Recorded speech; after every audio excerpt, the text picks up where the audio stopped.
Good morning. I am just opening it up right now. We will give it a couple of minutes as people start to join today.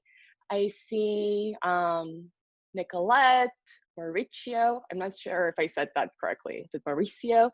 Jace, you're already here. And we'll just give it a couple of minutes. I'm going to launch a poll so I can just get to know you a little bit. So let me launch that. And you can go ahead and answer whenever you would like. And that will just give me an idea of where you are starting today with ECT prep and so forth. So feel free to vote. A little bit of housekeeping. You will be able to talk to me on the chat feature that is on the screen. So you can either send a chat just to me or you can send a chat to everyone. There's also a Q&A feature, so you can anonymously submit a question or also submit a question with your name, whichever one you prefer. And those are going to be the two places that I'm going to be checking for feedback from you guys. So if I'm covering a concept and it's brand new to you and you just don't get it, then let me know there. Or if you have any questions, just submit them there. So I'm getting some responses back already, but we'll give this a couple minutes and I will share the poll too with you guys so you can see what other people are responding. Let's see here. We'll just give it a couple minutes. And you should have received an email from me with the workshop materials that I'm going to be using today. Just in case it went to your junk mail or you didn't see it, I'm going to share that email link in the chat feature over here. So you'll be able to access that email and the materials just in case you didn't get it. And then for those of you who are just joining us now, we're just waiting for the other participants to join, and I have launched a getting to know you poll here so that I can get a better idea of who we have joining us today and what your starting point is. So we'll probably start right at 10, maybe a minute or two after if I see there's still an influx of people at that time. And again, for those of you who are just joining now, I can't see you, you can see me. So don't worry if you're still in your PJs, that's okay. And you can use the chat feature and the Q&A feature to submit any questions throughout this bootcamp today. So let me see here, we still have a couple of you who have not voted in the poll. It really helps me to see what grade you're in, what kind of schools you're interested in, if you are in Florida, if you are trying to get bright futures, which section you're most concerned about for the ECT. I'm going to be covering all sections today, but I do find that the math section tends to take up more time because we have to be really sure that we're covering all the concepts in the math section. There's going to be less material for the science section and the reading section that you really need to know. It's more about how do you approach those sections and actually memorizing material for them. Let's see here.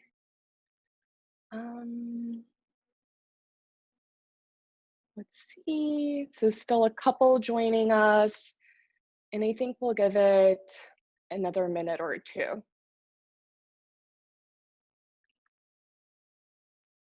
Just see here.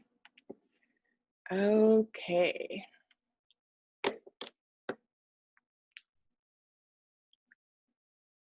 Yeah, so Brooke asked if we're going to see the problems I'm working on through the screen, and you will.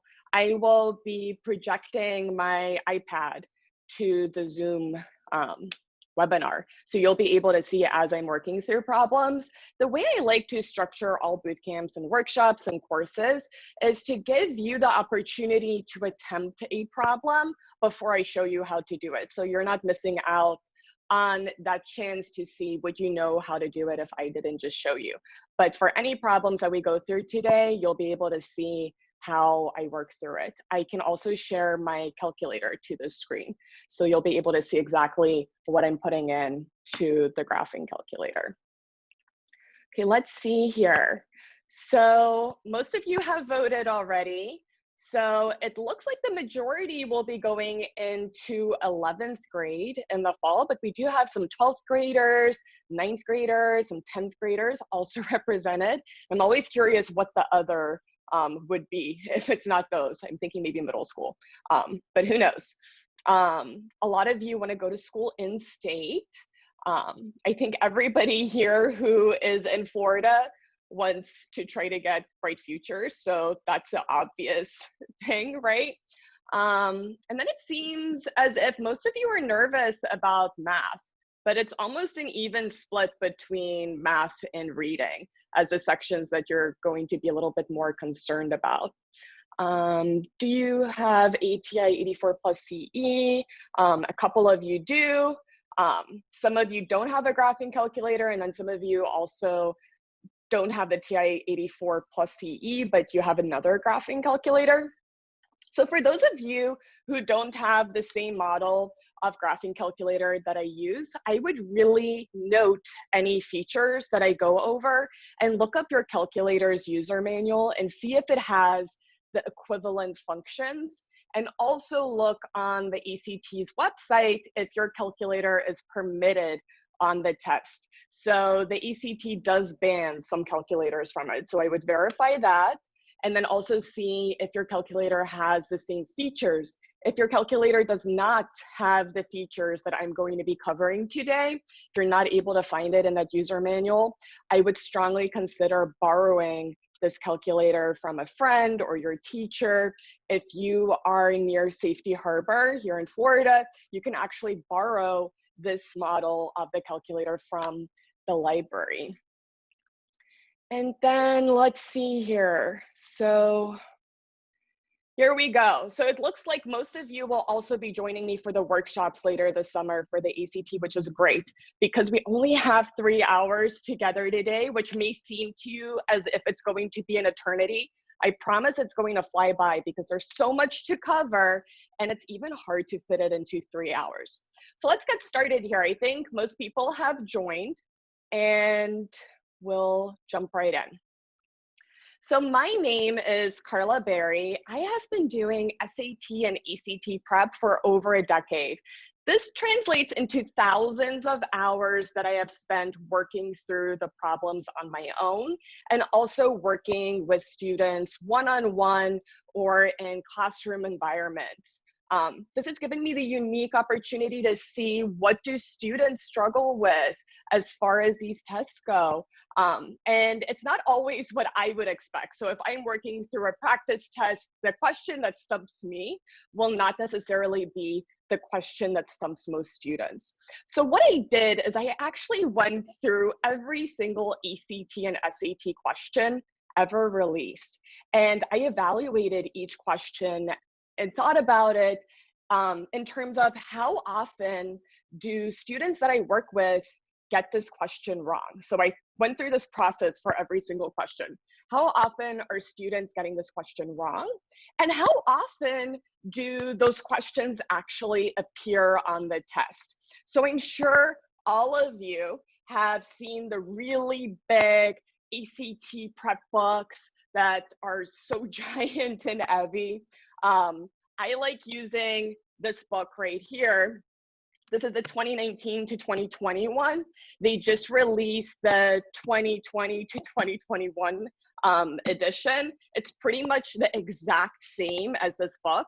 It's just going to cost a little bit more. And the only difference is going to be a single practice test that they added in. So it's up to you to decide, is it worth spending more just for one new practice test? I'd say probably not for most students. So I do recommend working through real ACT practice tests. But when it comes down to what are the concepts that you actually need to know, it's not going to be a massive textbook of stuff that you need to memorize. So I sent out an email to everyone with the ECT materials that we're going to be covering today. We're going to mainly rely on two things for ECT prep.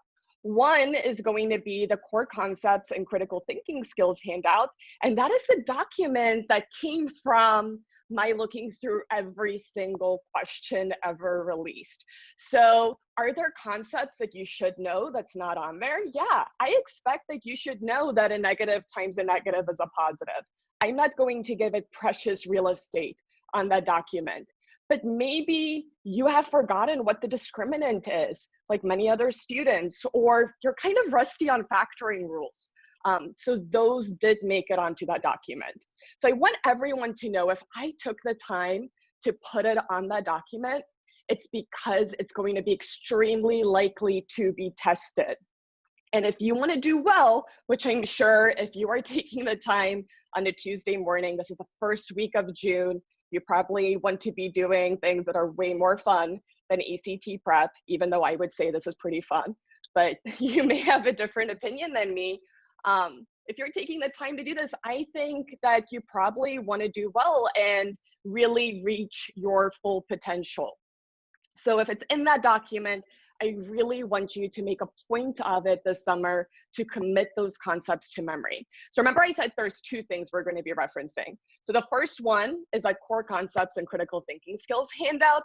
And the second one is a grammar handout. And that is not one that I designed. It was actually created by someone else. And for almost a decade, I have been using that handout with students for both the SAT and the ECT to teach them grammar rules. So SAT and ECT grammar can differ slightly in the way the questions are going to appear, but the actual concepts that you need to know are pretty much the same. And I have found that when students work through that grammar handout, and that when they make sure that they understand every single concept, they are generally going to score in the 99th percentile for both SAT writing and language and ECT English. It's going to be really rare for me to see a student who went through every single ECT practice test that I assigned and actually looked at that handout and raised their hand if they had a question and didn't understand something, for them to go and take the ECT and not score really, really high in the English section. It's going to be the easiest section to really boost your score for scholarships and college admissions. So I have a question here. Let me just check it really quickly, and I'm going to end this poll and also share the results with you guys if you're curious. I do believe I saw a question here. Let me just make sure. Oops. Where is the question?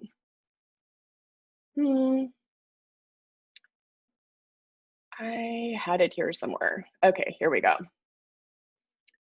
Somebody asked, another question from Brooke. Is this going to build off the other ones in the summer, or is this just one for now and the other ones will build?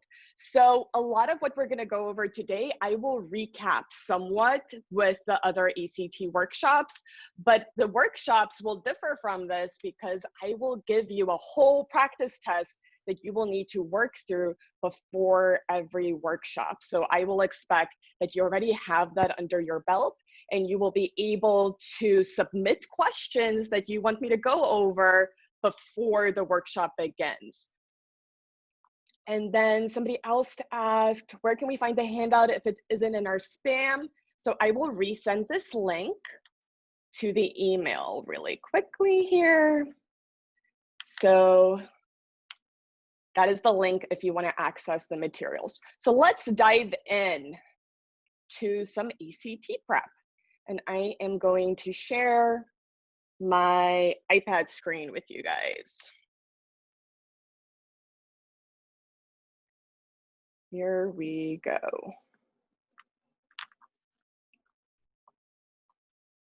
Okay, so the core concepts and critical thinking skills handout. If you are doing ACT prep right and you are working through those practice tests, you will start to see how frequently concepts in here keep on reappearing in those sections. It's kind of uncanny. When I first created this document, I knew it would be really a great resource for students, but I had no idea how even when the ACT started publishing new questions, how it would keep on being relevant, and they are not really reinventing the wheel ever. They're not really getting super creative with questions. They are just recycling old materials. So the more you practice, the fewer surprises you will encounter on test day, definitely. So something that's a little different from how the ACT versus the SAT recycles questions. I find that the ACT has pretty much the same questions. They vary very little for math concepts that aren't very complicated. So elementary algebra, geometry, they're not going to get that unique with the questions. But for stats questions or some pre-calc concepts, they'll get a little bit creative and pull random concepts.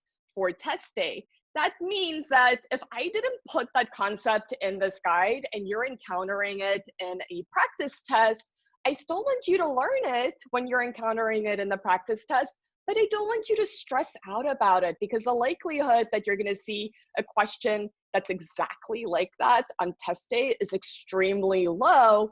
And we're going to see here as we look at the first page of this core concepts and critical thinking skills handout that we get the same point for an easy question as we do for a hard question. And we want to collect all of those easy points first. So common errors. When we want to start getting questions right, we absolutely have to analyze why are we getting questions wrong. And that is a process I would want you to go through after you take a practice test, not just take a practice test, score it, and then move on to the next one. The beauty of taking a practice test is being able to look back at it and see what concepts are you missing, what do you need to focus on. Just moving on to a next test isn't going to show you that much improvement. So the number one reason why students get ACT questions and even SAT questions wrong is not because they never learned the concept or they don't understand the concept. It's just because they misread the question and they didn't recognize the need to use that concept. When I'm working with students one-on-one, I always have parents standing by and they say, oh my gosh, if you can just be there on test day and interpret these questions, my student would do so much better. So if I'm sitting next to a student and I say, oh, you just need a factor, or oh, that's just y equals mx plus b, that's all I need to say. I don't have to give more instruction than that, because once they know, oh, this is what I need to be doing, they can go off on their own and do that without my help. But it's a matter of recognizing that's what they need to be doing. That's the really challenging bit. And that is what you get better with as you take more practice tests. You start realizing, oh, it's only going to be one of these things, especially for math. It's probably not going to be some remote concept that you learned 4 years ago. But if you're not confident in what you know and what you need to know, you may sit there and think, oh, is this an ellipse? But if you have taken all the practice tests that you need to, you'll know it's probably not an ellipse. I don't think I've ever seen an ellipse on an ACT. So you would just think, probably not. That's super unlikely. So it's not even going across your mind. So misreading the question is going to be number one. Number two is using the wrong information. And that's probably one of the saddest reasons to get a question wrong. So you read the question right, you knew what they were asking for, but then you used the wrong information. This can especially happen on the ACT science section, because if you read a question and they say reference table 1 and find some volume, and you understand, yes, I need to find the volume, but then you go look in table 2. Whoops, you looked at the wrong table, you got the question wrong. So using the wrong information is going to be a big one in the science section. In the math section, it can be a little bit stranger. Maybe you know, I need to find the circumference, but you just blink out and you find the area instead. I've actually seen that happen to students where every time they ask for a volume or an area, they understand what they need to be finding, but they just accidentally swap the formula or equation, and it's pretty tragic. In the reading section, maybe it's looking in the wrong place of the passage, so you're just using the wrong part. And we'll go over the reading section. It's really straightforward for the ACT. So if that was the section that you're most stressed out about, you're in luck. The ACT reading, except for getting your time down, which you're going to have to practice, just understanding how to approach those questions is pretty simple. And then lacking knowledge. So that's what this core concepts and critical thinking skills handout is designed to prevent. That you're not going to get a question that you just don't know the concept. I don't want you to get a question on the English section wrong just because you didn't know the difference between a semicolon and a colon. That would be so sad. I don't want you to just lack the knowledge. The same thing for math. I don't want you to miss a factoring question just because you forgot your basic factoring rules. Or I don't want you to get a permutations question wrong just because you didn't know your calculator can do permutations for you, or your calculator can graph piecewise functions. It's that easy, you can just plug it in. That would be really, really sad. And I see that all the time with students who come to me and they have taken the ACT before, and I ask them, well, do you know how to do this? Do you know how to do that? And they just had no idea. And once they learn those skills and concepts, they really soar. It can really make a big, big difference. And then the last one, bubbling in the wrong answer. So this is going to be less likely on the ACT than on the SAT. On the SAT, the same letters repeat for every question. On the ACT, they are really nice. Let's look at an ACT practice test here. So look at question number 21. It's A, B, C, D. And then 22 is F, G, H, J. So they do this to avoid mislineation so that you're not accidentally trying to bubble a B in the G spot. Unfortunately, students can still do this, right? So you need to be aware of it so you don't fall into that trap. Okay, let's look back here. So you're not going to be bubbling in the wrong answer because you know this is a thing. And nobody is immune. Even I have bubbled in the wrong answer before when I'm taking a practice test for even the ACT or the ACT or SAT. So you may think, I have never done that. That is the silliest thing I have ever heard. And I'm here to tell you today, sadly, if you've ever taken standardized tests, you have probably done this. You just didn't realize that you did this. It's really common. There are articles written about it. It's something that actually happens. So when to skip? So isn't it crazy? You are here today to learn how to do well on the ACT. And one of the first things I'm going to tell you is you probably want to skip some questions. For some students, they're going to just be guessing on those questions and never really returning to them because it's outside of the framework of what they're capable of. Let's say you have not had pre-calculus or trig. You are just not familiar with sine and cosine. It is outside of your framework of knowledge. I'm still going to teach you the basics about that and how to plug those questions into your calculator and get somewhere with them. But let's say you really have no idea.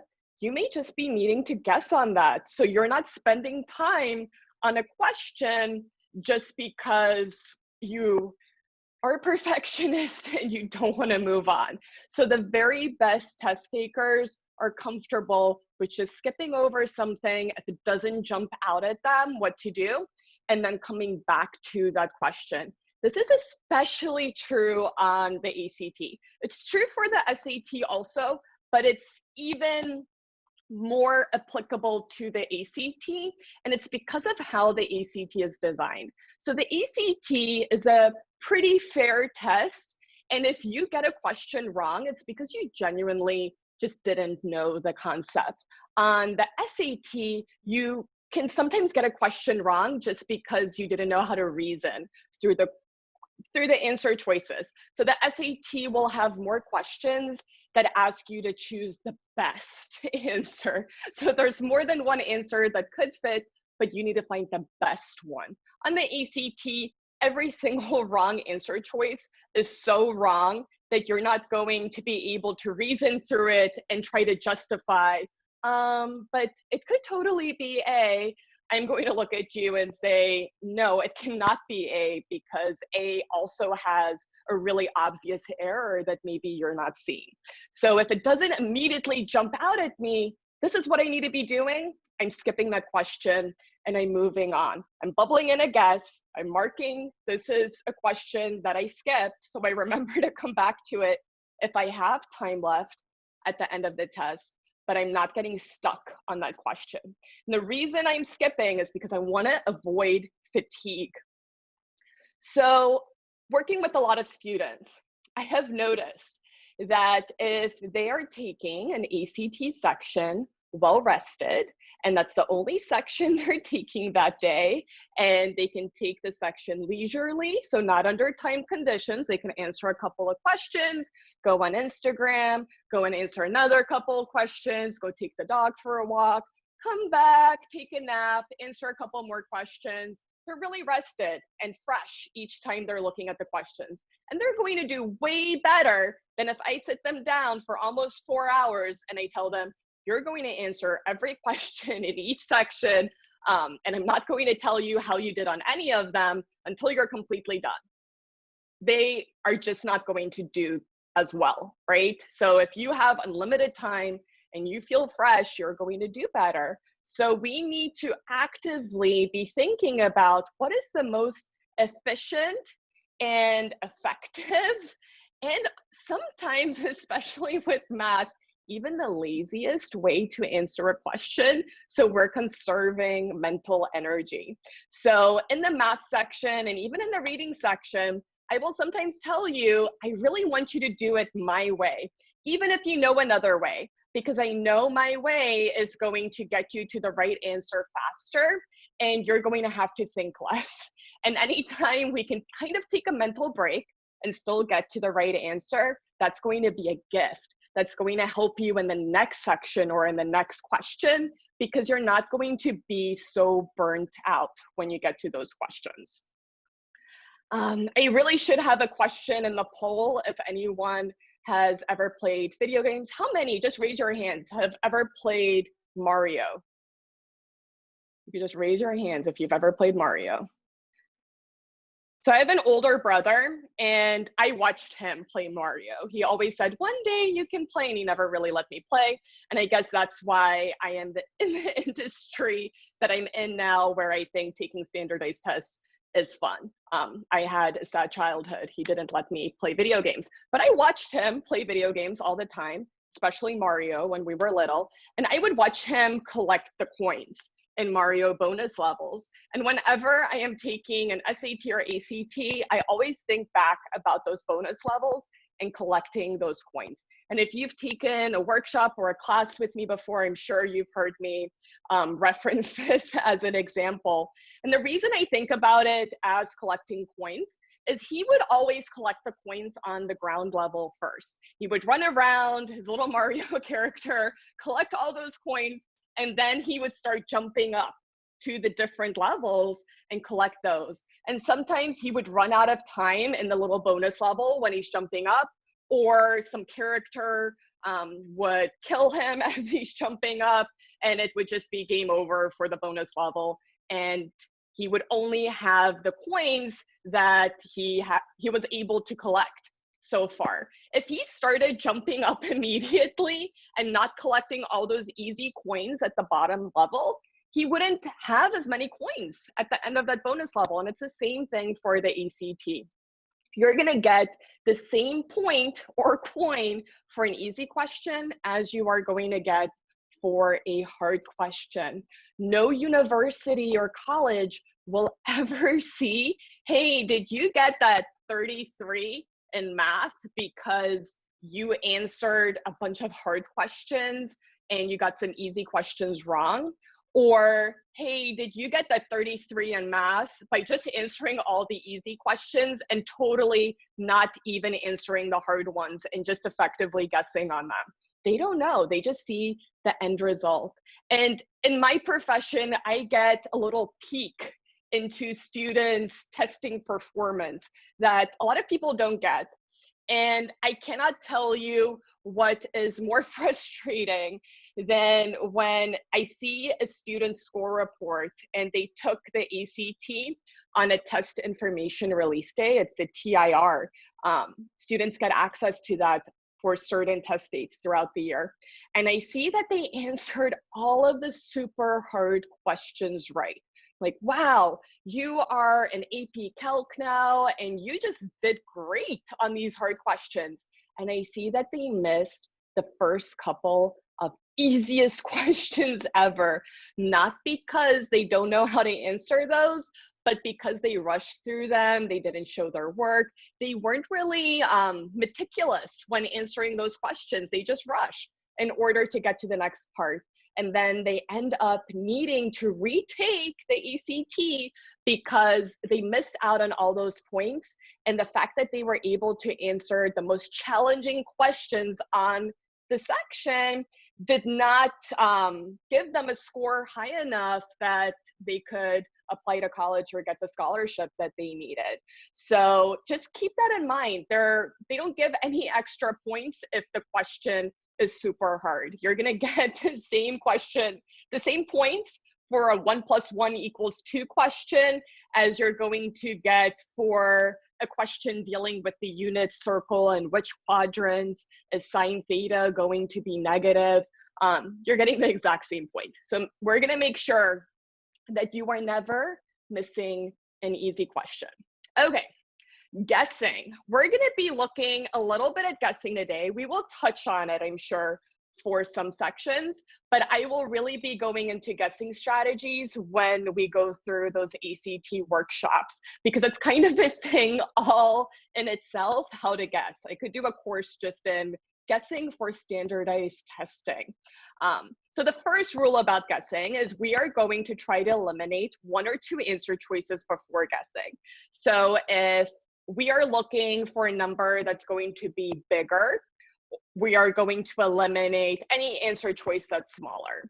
Or if we are in the English section and we have no idea how to answer a question, and remember, so I'm going to have a little disclaimer here for guessing. We are only going to use guessing if we have absolutely no idea what to do. So you're going to make me a promise. I can't see you guys, so I can't hear you promising this, but please promise me you're not going to use these strategies if you actually have an idea of something that you could try out and do instead. So your intelligence and your resources will always be superior to my guessing strategies, because guess what? I'm not the only one who knows these. Any qualified ACT or SAT instructor in the United States or in the world will know these. And I am sure the makers of the test also knows these. So just know this is not a secret, and it's not going to work on every single question. It's not going to work 100% of the time, but it is going to work way better than if you are Christmas treeing, or my favorite, when students are guessing and they think, well, I haven't had a C yet in this section, I guess I'll just guess a C. That's terrible guessing. Please don't do that. So these guessing strategies will be better than those, or just picking the letter of the day. These are better than those, but they're not better than actually answering the question using your critical thinking, your intelligence, actually doing the problem. Okay. So as I mentioned, eliminating 1 or 2 answer choices, it's going to look different how we're going to guess in each section. In the English section, we always want answer choices that are clear and concise. So if we have absolutely no idea, we are not going to guess the longest answer choice, because the more words there are, it's going to be wordier, right? So the likelihood that it is concise goes down the longer the answer choice is. So you would just toss those out. And then there are certain words that I would never have in an answer choice that I'm guessing for the English section. And we'll cover that later too. Here, so try to find the perfect answer before looking at the choices. This is going to be very unique to the ACT. So we don't want to force things on the ACT. So if you are in the reading section or the English section or the math section, or even the science section, and you decide, you know what, this needs to be the answer, and you don't see those answer choices, you're looking at the answer choices and none of them match up to the answer you found. We are not going to try to reason through it or force one of those answer choices to match ours. We are going to reevaluate what we did and see maybe we misread that question. So the ACT is not really trying to trick you or trying to phrase things in convoluted or weird ways where your answer is matching, but it's just not apparent at first. We're not forcing things. So if you're finding that perfect answer before you're looking and it's not there, we're going to think again.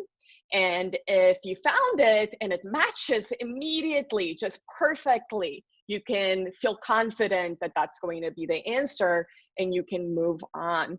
The ACT is not really in the business of being mean, where they will have an answer choice available for if you did the problem incorrectly.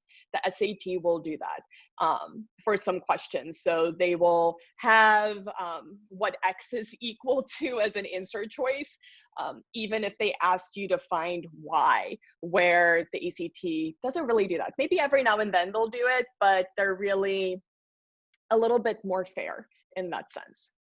Using the answer choices when you're stuck is another way you can guess. So we can back solve by plugging the numbers and the answers into whatever information's in the question. We can look at the answer choices to just kind of see, hey, where is this going? If you read the question and you have no idea what they're asking, and that will look a little different for each section too. In the English section, if you have no idea what they're having you do and you look at the answer choices and you see, oh, each answer choice just is different because of the punctuation, you know, oh, this is a punctuation question. In the math section, if you look at the answer choices and you see, oh, these are all parabolas, then you could think, oh, this is a parabola question. So definitely looking at those answer choices. And then answering every question. So back in the day, some standardized tests had a guessing penalty, which means they would subtract a quarter of a point. This was true for the SAT. I'm not sure if it was true for the ACT, but I know for a fact it was true for the SAT. They would subtract a quarter of a point for each incorrect answer in a way to dissuade students from guessing. They wanted to make sure that don't just guess, because you could lose a quarter of a point if you get it wrong. That's no longer true. So every single question needs to be bubbled in.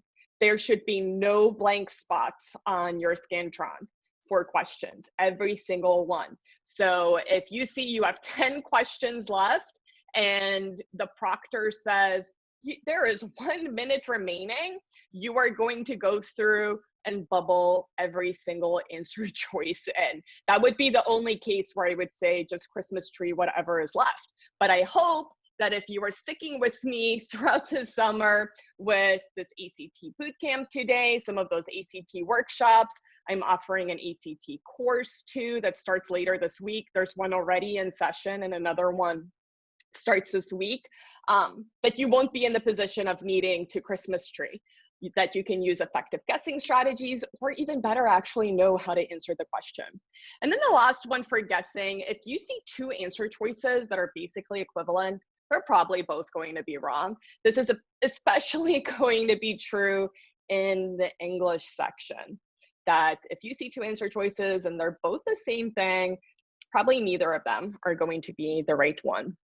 So an important change for the ECT that you should know about is starting this September, you can retake only one section at a time. That means if you take the ACT and you're really happy with all your scores for each section, but maybe you could have done better on science. In the past, you would have had to go and retake the whole ACT. And sadly, when you are retaking the whole test, it's possible for your score to drop a little bit in a section when you're focusing on a new section. But now you could go and just go take the science section and then super score your results. If this is something that you're planning to do, I would reach out to universities that you would like to apply to and ask them if they super score. If you are in Florida, Bright Futures super score. So this is going to be really big for Bright Futures. For those in Florida with me today, the ACT numbers have changed a little bit. So for 2020 graduates, you needed a 29 on the ACT to get full Bright Futures, which pays all your tuition and fees for a in-state university, a public university. That's huge. That's a lot of money. For 2021 and beyond, it's still going to be a 29 for full Bright Futures, but the partial Bright Futures, and this is really interesting, the partial one actually dropped. And whenever I see this on my handout, I have to go back and double check that it's actually true because it just seems so weird. But the partial Bright Futures ACT requirement actually dropped a little bit. So I had a whole talk last night about what test optional means for college applications and so forth. I do not anticipate that Bright Futures will go test optional. Some schools in Florida have for admissions, and some schools across the United States have also gone test optional. But as far as I know, Bright Futures has not at this point. Okay, let's dive into some reading strategy. So if you were with me for the SAT Bootcamp yesterday, we spent quite a bit of time on math, and I find that math is just, it's so much that you need to know. In this handout, it's only one page front and back, but I could probably spend all day just working through what's on that front page, on that one page front and back. It's a lot of information and you do need to know it well.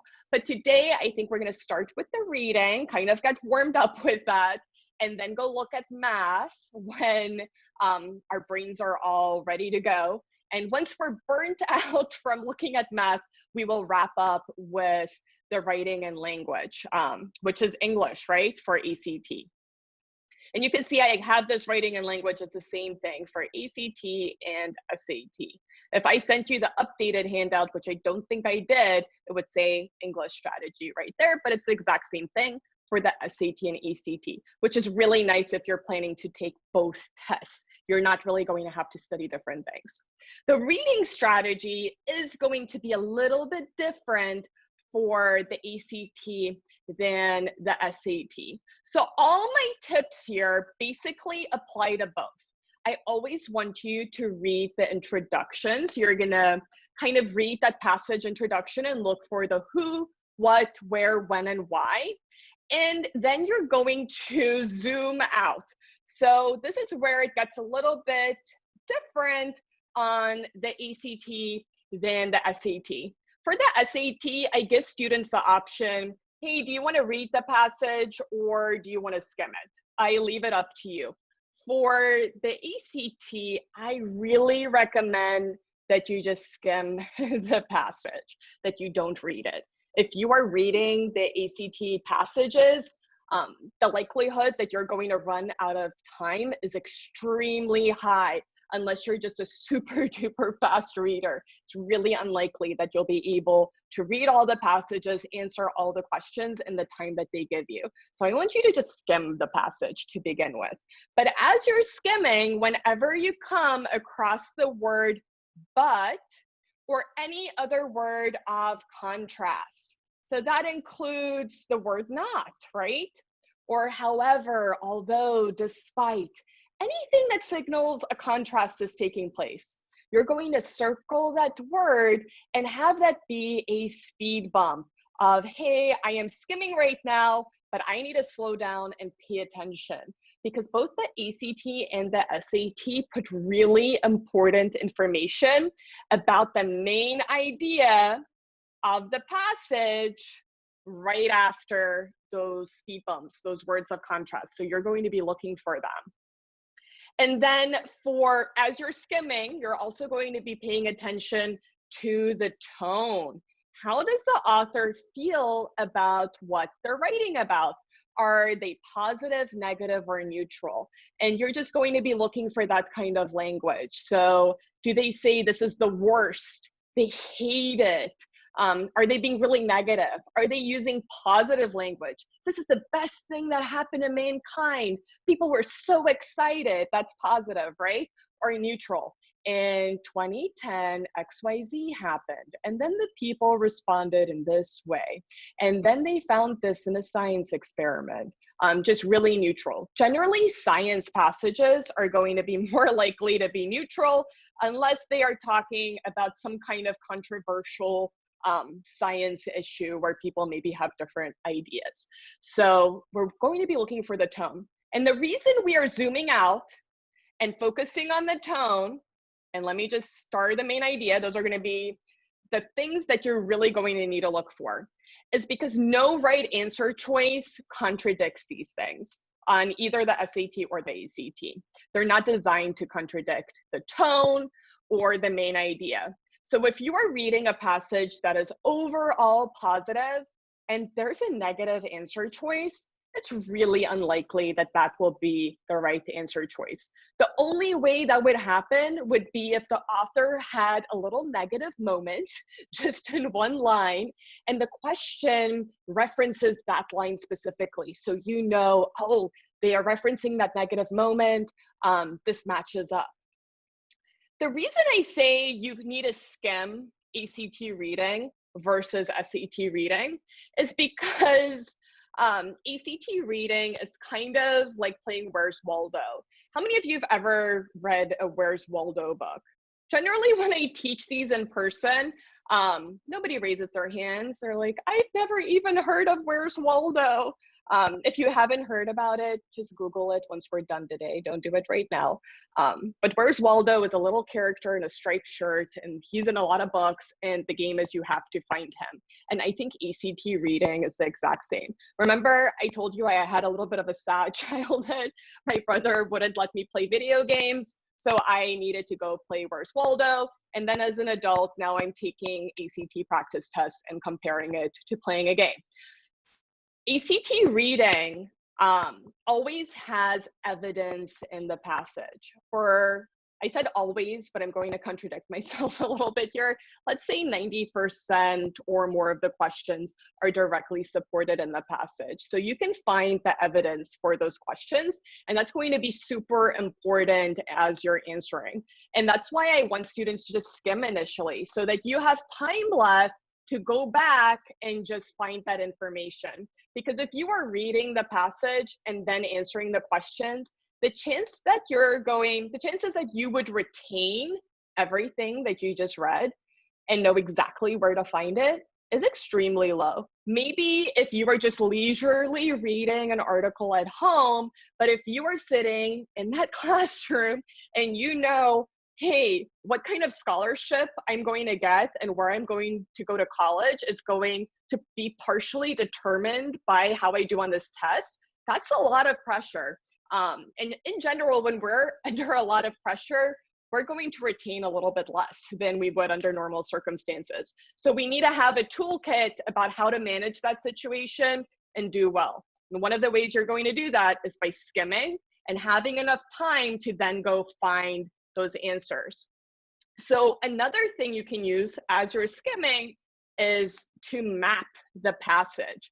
That means that you're going to write just a little word or two, maybe a sentence if you absolutely have to, next to each paragraph or next to paragraphs where really important information is introduced or some key idea where you think, they may ask me a question about it later on. And then it's way easier to find that information than if you're just underlining as you go through it. I don't map every single passage. In general, I will map a passage if it's a science passage and I see they are introducing different big words that I've never heard before. And I think, they're probably going to ask me about it. And I would not take the time to read a paragraph 3 times until I understand what they're trying to tell me about that big word, unless a question asks me about it. Because you can benefit from my experience, having gone through a ton of ACT reading passages that time and time again, I will come across a really icky paragraph that as I'm skimming it, I think, I don't even know what's going on here. What is that? And then none of the questions even ask me about it. If I had spent the time to try to understand it, I would have wasted precious time and gotten no reward. So that would be a case where I just write in the margin, they're talking about some strange star out in the universe right here, so that I can go find it again later on.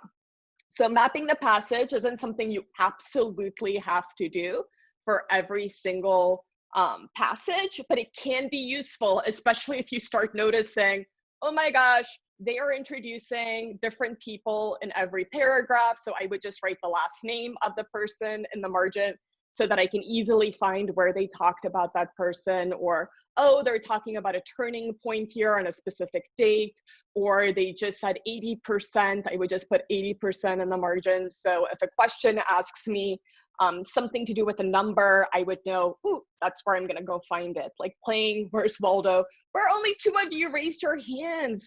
Maybe in a break later, I will show you what Where's Waldo looks like, so that you will know for the future. It will not help you do better on the ACT, but maybe it will help you remember for ACT reading that it's just a game of Where's Waldo.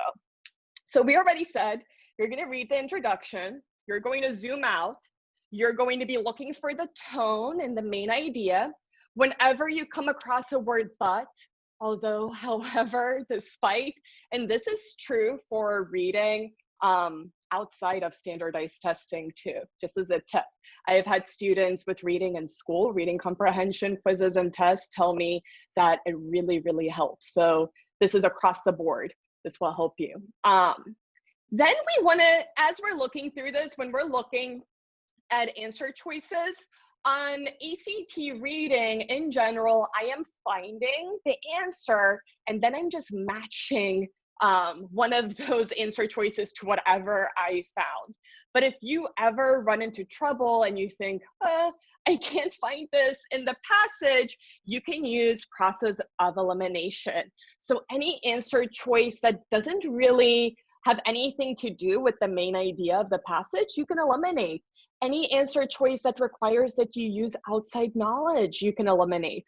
An answer choice that is extreme or offensive. So an extreme answer choice would say something along the lines of, this is never true, or this is always true. Unless the author used extreme language like that, you can't infer that. So that would be out. And then the most attractive answer choices are the ones that are opposite to the main idea or have the reverse relationship, because all the right keywords are there, but there's a word such as not or another word that gives it the opposite relationship. So if you're reading the answer choices too quickly, you may not notice that. So remember, we're going to skim the passage, but you're going to read those questions really carefully. And the same thing for the answer choices. You're not going to skim them. You're going to be careful to actually find whatever they are asking. So strategy. I mentioned in the beginning that for SAT reading, I'm a little bit more lenient with students who want to read the passage and then answer the questions, or vice versa. I don't force students to do it my way. For the ACT, even though I want you to skim, you do still have some other options as to how you approach the questions. Some students really benefit from quickly skimming the questions before they skim the passage so that they know what to look for. And I do that a lot of the time too. So I just skim the questions really quickly before I skim the passage, and then I just mark wherever I can find things.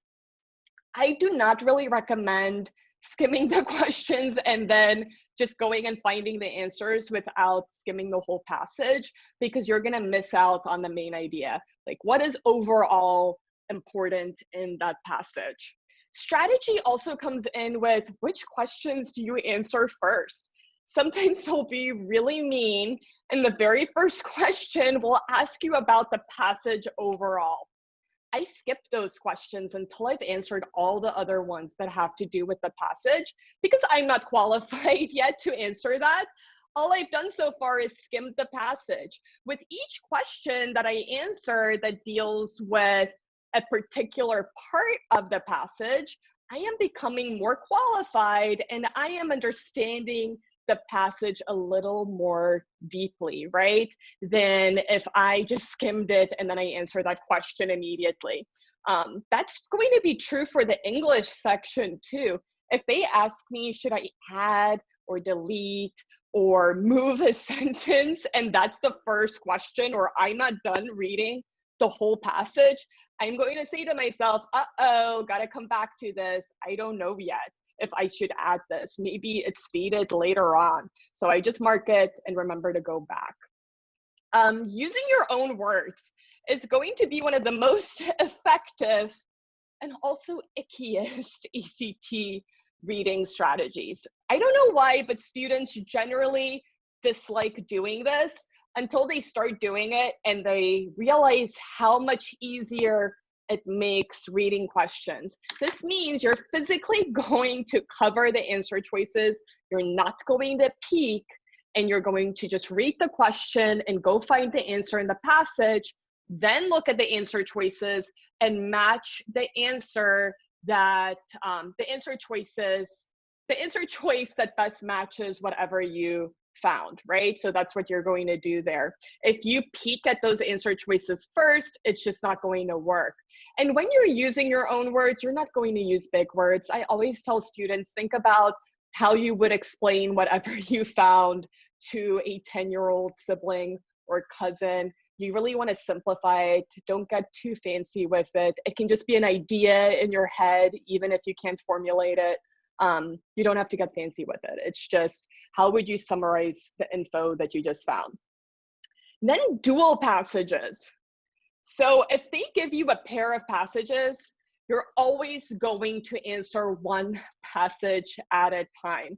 Let's say I have passage A that is about avocados, and then passage B is about fruit, all fruit. They mention, I think avocados are a fruit, pretty sure, all fruit. So they talk about avocados and grapefruit and strawberries, just all fruit. If you read passage A first and you see an answer choice that talks about strawberries, you're going to think, oh, that was not, strawberries weren't even mentioned in the passage, that's out. And you're immediately going to zoom in on the answer choice that mentions avocados. But if you've already read passage B that talked about all the different kinds of fruit, you're going to think about, uh-oh, was that in passage A or passage B that they talked about the strawberries? And then you're going to have to go hunt for that. You'll figure it out pretty quickly, but you are wasting precious seconds on the ACT reading section, and every second counts. So really read one passage at a time, skim, I misspoke there, skim one passage at a time and answer questions one at a time. And then line references. So line references can be very tricky when they ask you, what does this word mean? Or what is happening in this particular line reference? Because you have to read a little bit before and a little bit after that line reference. Because remember, you've only skimmed up until this point. You haven't read the whole passage. So you want to make sure that you read around the vicinity of the line reference so that you can understand the context. How is it used? Not just the line reference itself. So with that information, I'm going to give you guys a quick ACT reading passage here. And before we do it, let me share a quick poll with you guys. It will give you a little break. It's just 2 questions. Are you a fast reader, and do you read in your free time that you can vote on?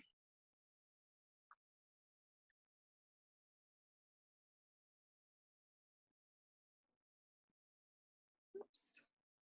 I'm going to stop my screen share while I find this so I don't make you guys car sick scrolling to the passage. Let's see here.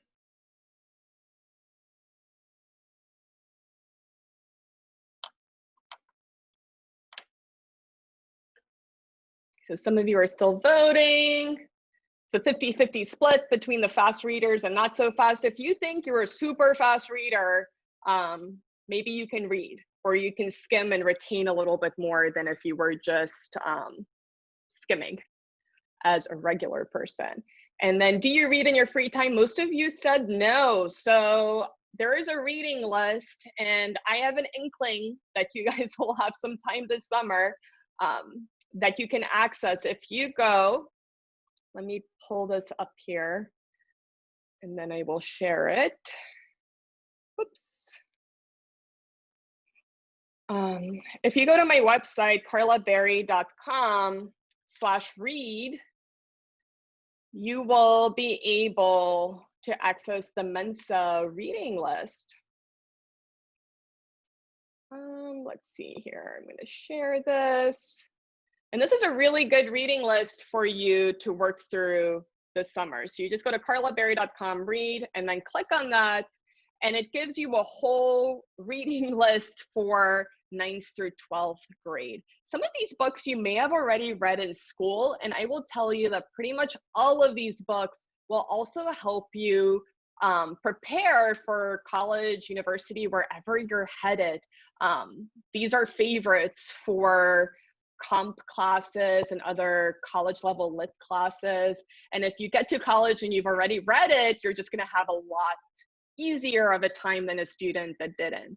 A lot of these are a little dense. I wouldn't say it's fun reading per se. So for the first couple that you work through, you may need to just focus on staying awake. And once you're able to stay awake through the whole book, the next one, maybe you will process a little bit more. But reading dense material and forcing yourself to focus on it really helps. If you need to consult Wikipedia before you read to see what is the main idea of this that I'm about to look at, that's okay too. Okay, let's give you guys, I'm gonna give you 5 minutes for passage 1. Which is not a lot of time. So you're going to focus on skimming, and you're going to focus on answering the questions that point you to specific parts of the passage first. So let's see, your question 10 points you to a specific part. Question 8, and then some of these other question 6. Some of the other ones have little keywords in the passage, in the question, that will be really easy to skim and go find. So as you go, and I want you to answer questions 1 through 10 after skimming this in just 5 minutes. And I want it to feel a little bit pressured. I'm not thinking that you're necessarily going to get 100% accuracy the first time that you work through this passage, but I want you to just practice not answering the questions in order and finding the information versus reading the passage and then thinking through it. So let's give you 5 minutes here, and I will put up a timer and you guys can get going.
Okay, let's look at these questions. If you weren't able to answer every single one, that's okay. It's not the end of the world. But I wanted you to just practice finding information versus the way we would traditionally approach reading comprehension, which is to actually read and then think through the questions. So I'm going to pull up this passage here, and I purposefully am going to show you one that is not annotated so that you can kind of see how it would look if you really just skimmed and you didn't see anything.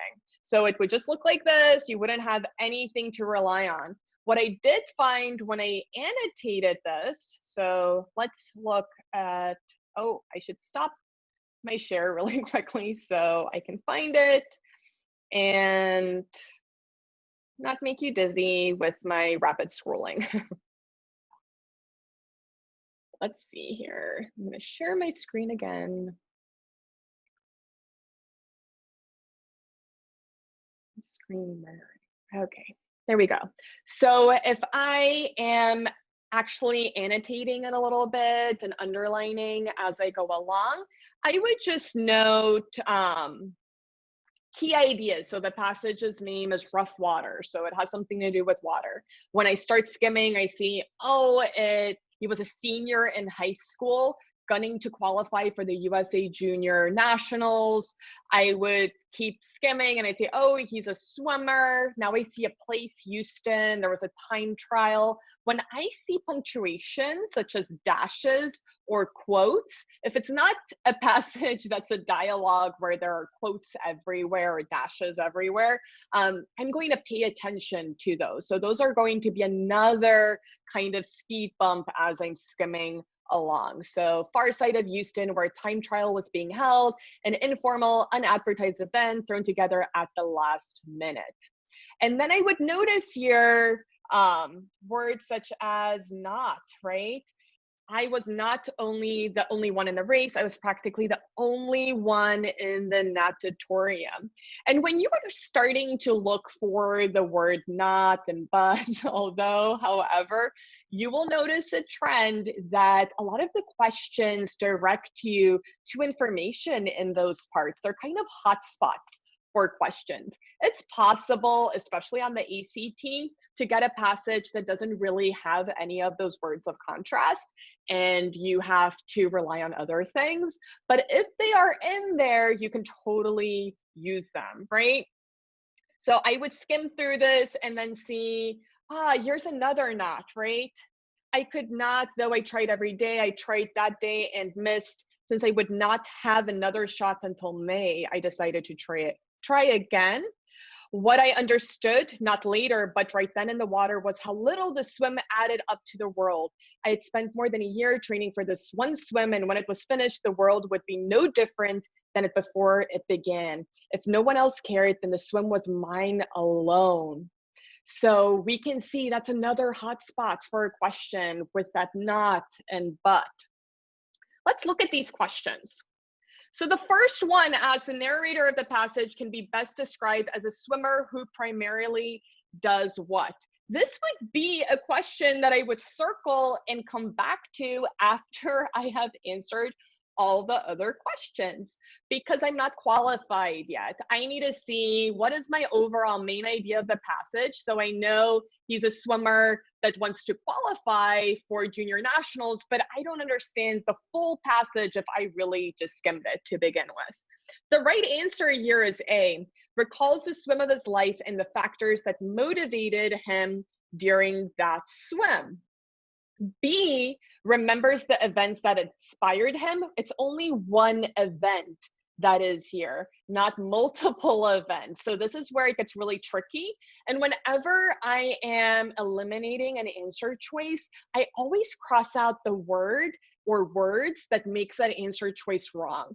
That way, if I am in the really precarious position where I eliminated every single answer choice, and that's happened to me a couple of times in my life, I can reevaluate, hey, why did I take out that answer choice instead of having to reread the whole answer choice? So events makes that one wrong. C, contrasts the joy of winning competitions early in the season with his later struggles to succeed. This passage never talks about later struggles.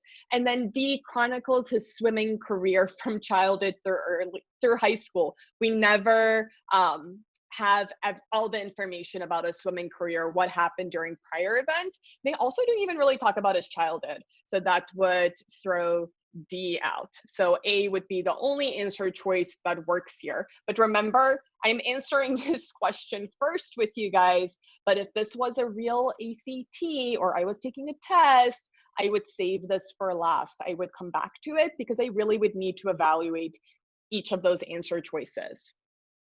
Same thing happens with question number 2. I would come back to that one also because they ask, which of the following events mentioned in the passage happened first chronologically?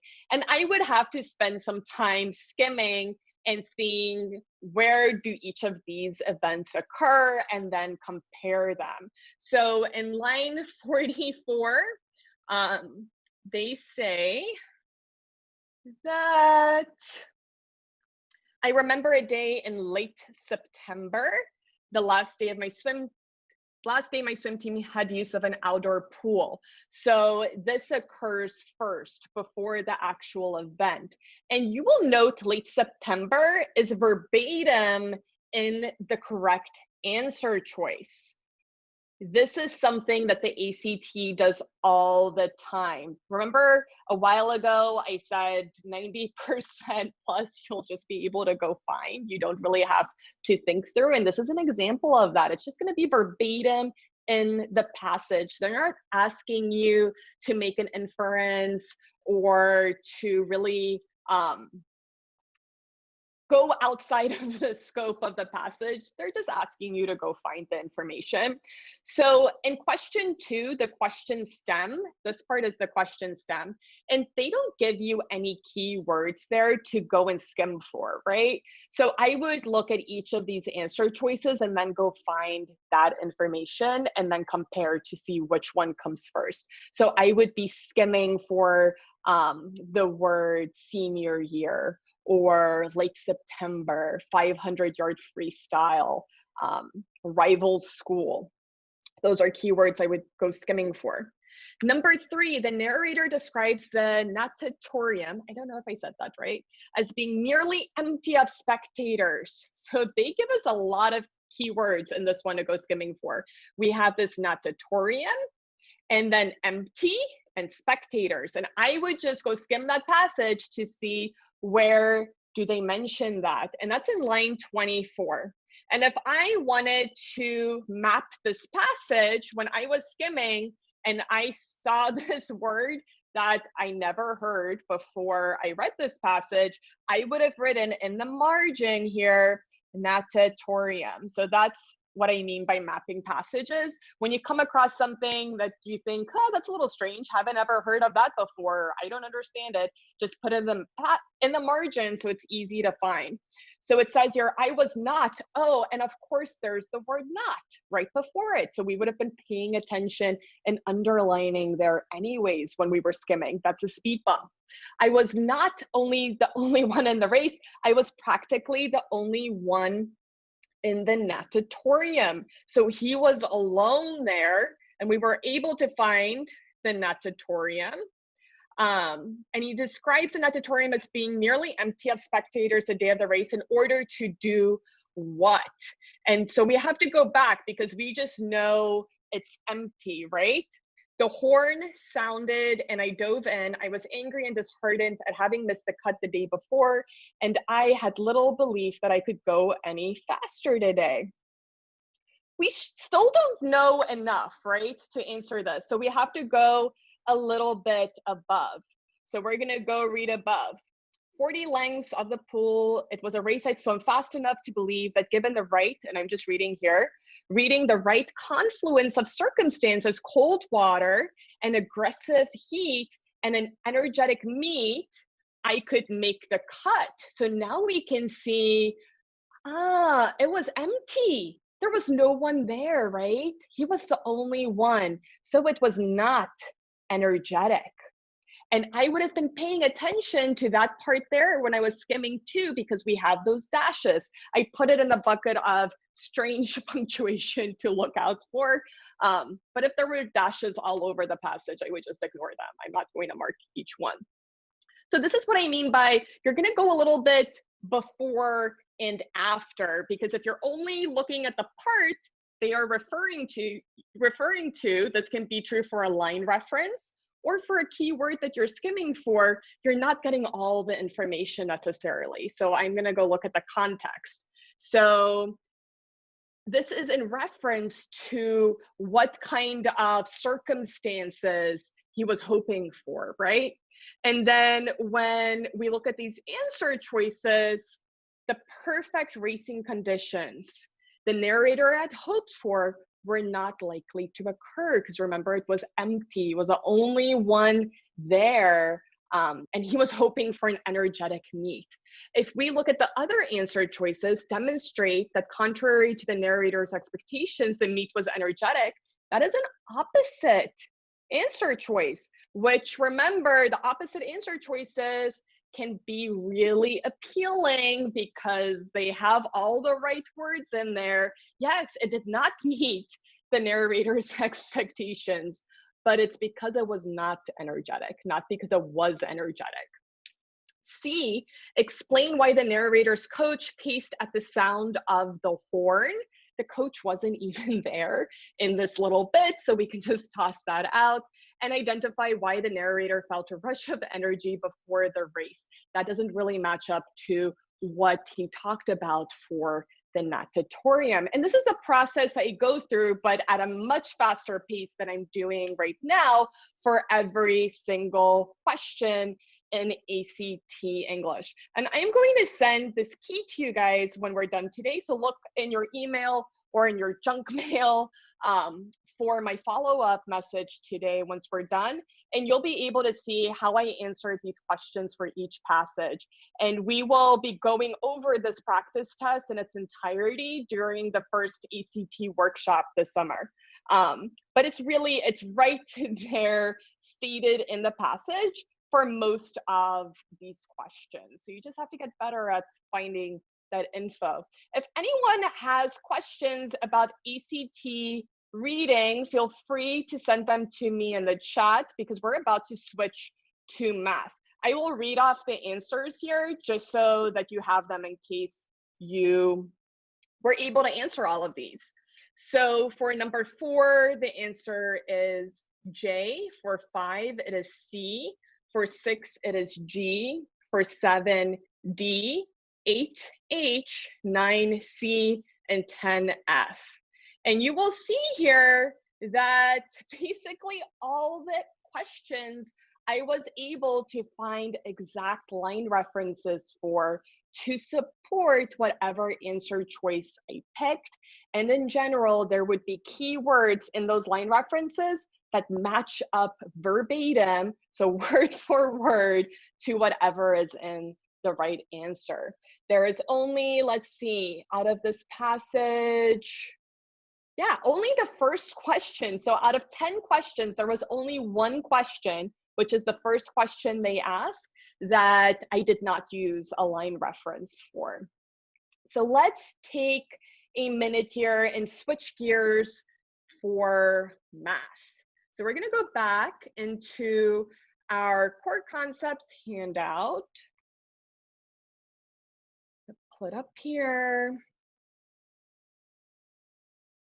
And we're going to look at some math strategy. And I'm going to do this a little bit fast because we still have science and English to look at, and it's a lot of information for math. So if my pace is a little bit faster than you would hope for, we will be going through this at a we're going to be using a slower pace during the ACT workshops to cover this material than we're going to today. So let's start with some ACT math here. The first thing about ACT math that you should know is that the questions are going to increase in difficulty as you go through the section. So if I am in an ACT math section here, whoops, here we go. I have 60 minutes, 60 questions, so about a minute per question. And the first question will generally be the easiest. So something to note with easy, medium, hard questions on the ACT. It's not necessarily what you would think of as easy, medium, or hard. When I think of a hard question, I think of a question that's going to take a lot of time and a lot of energy to work through, right? How many of you think of a hard question like that? Just raise your hand if that's what you think of for a hard question. Yeah, so that's what I think of. When someone tells me this is going to be really hard, I think it's going to take time and energy and it's not going to be that pleasant. For ACT math, the hard questions in general aren't necessarily going to take a lot of time and energy. They're just going to be conceptually hard or deal with a more advanced math topic. So you're going to see more pre-calculus questions towards the end of the test. A lot of those pre-calculus questions can be answered super rapidly if you know the concept. So it could be a 10-second question, a 20-second question, even though it's hard, which is why we don't really want to get bogged down by any single question. So timing on ACT math can be an issue. I have a timing tip up here for you guys to try to answer the first 30 questions in 20 minutes. So you want to get to the point where you know what pace works well for you, so that if you come across a question that you don't know how to answer, you feel comfortable skipping over it and coming back to it at the end, so that you don't potentially miss out on one of those hard questions that actually dealt with an easy, let's say a hard math concept that is easy to execute.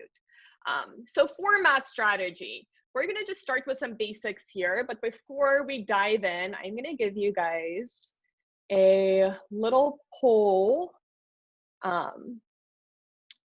for the math section. There's actually two polls. We're going to do the first one where I just want to know what math subjects you've already taken as far as geometry, algebra 1 and 2, and pre-calc. And then also your preference. What kind of questions do you like?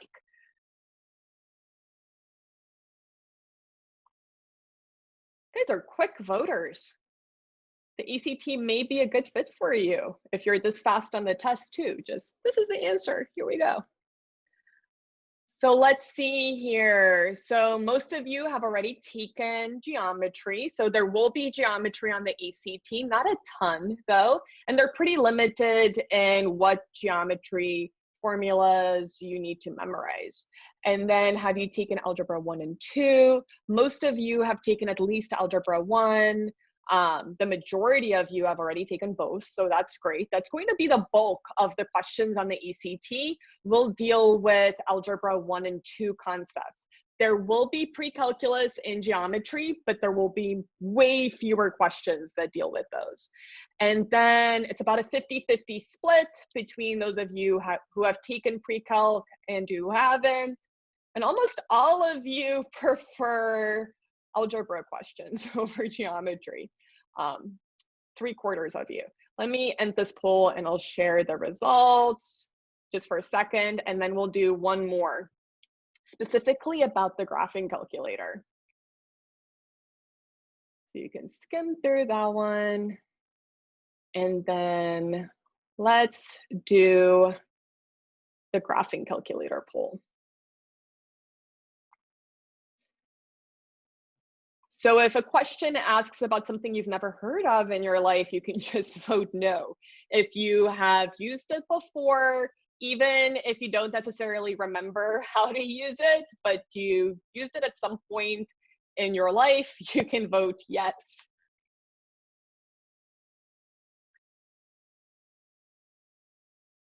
And I'll just give you a minute to vote on that.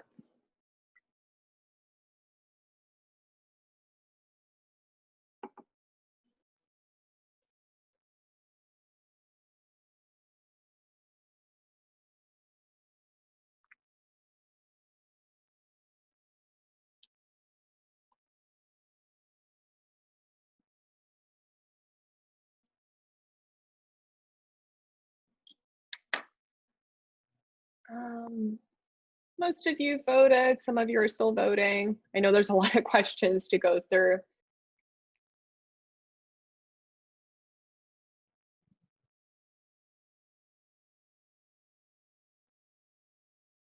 Let's see here.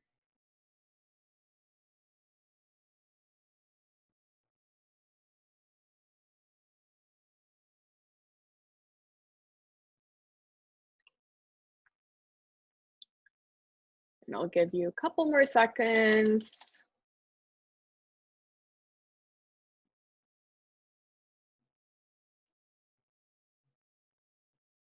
Okay, most of you have voted, so I'm going to end the poll and I'll share the results with you guys too, if you're curious how other people voted. It looks like for most of you, you are not that familiar with apps on the calculator that you can use. Okay, so we're going to be covering a lot of these with super speed today so that I can make sure I'm covering all sections. I can't believe it's already almost 11:30. We're at the halfway point. Kind of crazy. Okay, so for the sake of time, I'm going to be using my key for the core concepts instead of writing these all out the way I normally would when teaching these, just so that we can get through them super fast and actually have time for you guys to answer some ACT math questions. So when we wrap up today, you will receive an email later this afternoon. I will link it to a recording of this session. It takes a little time to export it and upload it, so that usually delays the email a little bit. And I will also send out the key to the ACT practice test we're using today, and that's my key. So you'll be able to see my solutions to all the questions, and also my key for the core concepts and critical thinking skills handout. Because anything on this handout, and this is true especially for math, you need to commit to memory. So the ACT does make a lot of the questions a little bit more straightforward than they would make it on the SAT. However, they don't give you a lot of time, and they also do not give you any equations or formulas. You do get to use your graphing calculator, right, for the whole test. So that's a great benefit on the ACT, but it is against their rules to store formulas and equations and other information in your graphing calculator. It's not allowed. So that is one of the reasons I prefer this graphing calculator in particular, because it already comes with everything that you need, and you don't have to go on sketchy websites and download things to your graphing calculator. That could be an ethics violation that gets reported to colleges. So be very careful about uploading equations and formulas to your graphing calculator. If you get caught, it's not great. And I like for students to take it in the most ethical way, so that when you get your score back, you know that you really earned it. So on the SAT, let's actually start on the back here. On the SAT, they give students this reference information at the beginning of each math section. But on the ACT, they don't. So you actually need to memorize it. So this is on the back page of that core concepts handout. All of these are fair game on the ACT. So they could ask you for the volume of a rectangular prism, a cylinder, sphere, cone, rectangular pyramid, and you should have those formulas memorized. You should know the volume of a sphere is 4/3 pi r cubed. You should, of course, also know the formulas for the circumference and area of a circle, for a rectangle, the area of a triangle, the Pythagorean theorem, c squared equals a squared plus b squared, and then special right triangles. Those are good to know if you're reasoning through a question. I would say out of all of these, this would be the least important to know.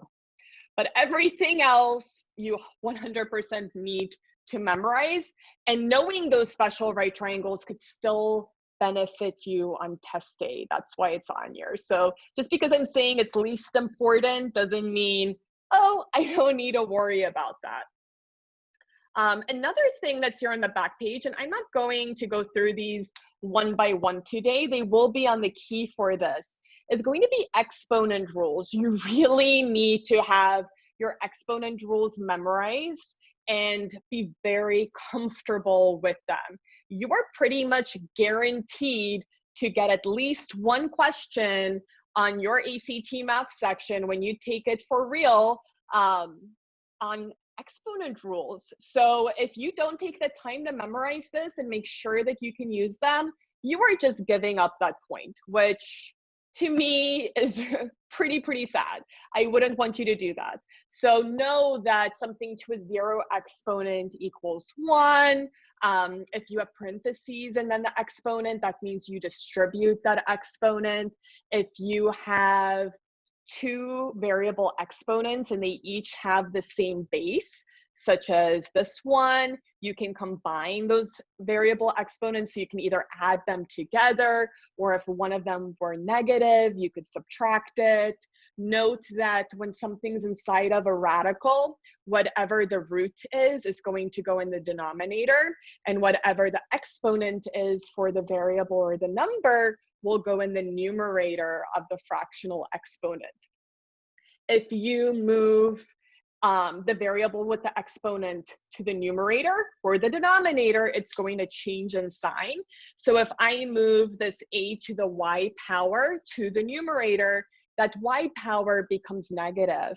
And now you would have, let's do this one like so, you would have a to the x times a to the negative y, and they have the same bases, right? So we could rewrite that as just a to the x minus y one time. And you should go through these once I send out the key one by one. Make sure you know them super well because it's guaranteed. One thing you do have in your back pocket is the fact that you can use your graphing calculator.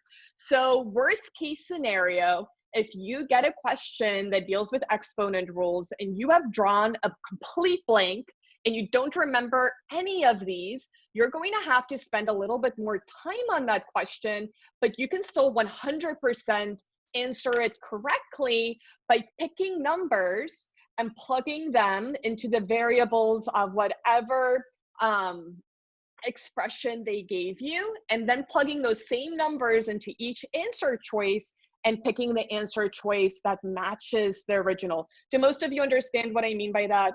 You just raise your hand. That makes sense. You can just pick numbers and match them up. Okay, I think the majority of you know what I mean by that. On the graphing calculator, you can find the root, any root, and we will do a little graphing calculator tour in a minute here. So if I had the 5th root of, let's say, x, y, and I needed to match that up to an answer choice, I could say x equals 2 and y equals 3, and then in the calculator, just find the 5th root of 2 times 3, and then plug in that 2 and 3 for each answer choice and match it up. So that's what I would do there. Other things on this back page you should know. I kind of skipped over this little bit on the bottom, that the number of degrees in the arc of a circle is 360, and that there's 2 pi radians in a circle. So 360 degrees equals 2 pi. You may have to convert from radians to degrees. And you also have to remember to have your calculator in the right mode. Somebody asks, wait, so this whole document will be emailed later, all filled out? Yes, it will. So you don't have to worry about filling it out right now. I used to not share the filled out document several years ago. I really wanted students to write it out until one day I saw the filled out document for a student that was in one of my classes, and he incorrectly wrote down a ton of the information, and he was studying incorrect information.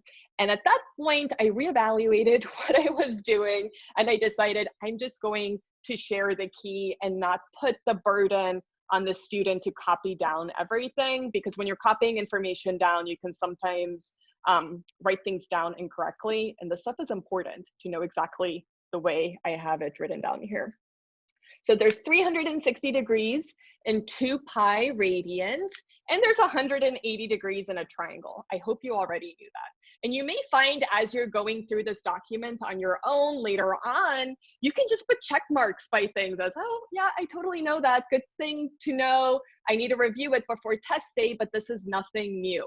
So this document isn't intended to be all brand new concepts. You should already know the majority of this stuff, I hope. Some of the calculator methods I'm going to show you will probably be new, because teachers generally don't show students everything the graphing calculator can do for 2 reasons. The first one is maybe they just don't know everything the graphing calculator can do.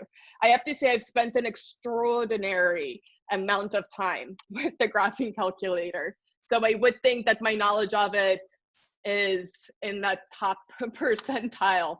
I've probably spent more time than I should have with the graphing calculator, finding different things I can use it for. So I think one reason is maybe they just don't know. And the second reason is sometimes when you find out that the graphing calculator can do something for you, it takes away the incentive of actually learning the information.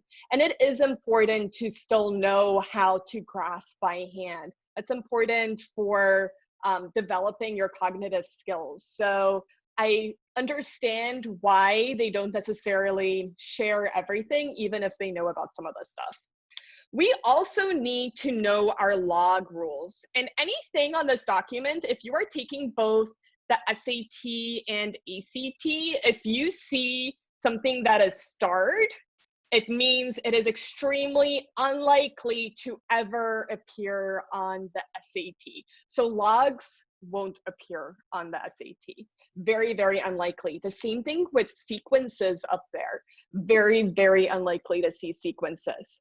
Area of a parallelogram and a trapezoid may appear on the SAT, but I don't have students memorize those formulas for the SAT, because you can generally break those shapes up just into triangles and rectangles on the SAT, and you don't need those formulas.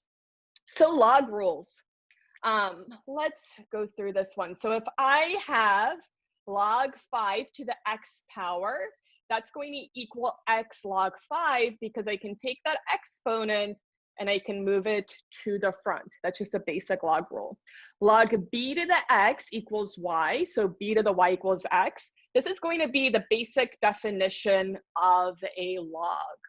And then the 2 bottom rules there, log base b of x times y and log base b of x divided by y. When we break up those logs, the multiplication here becomes this addition when we break them up into 2 logs.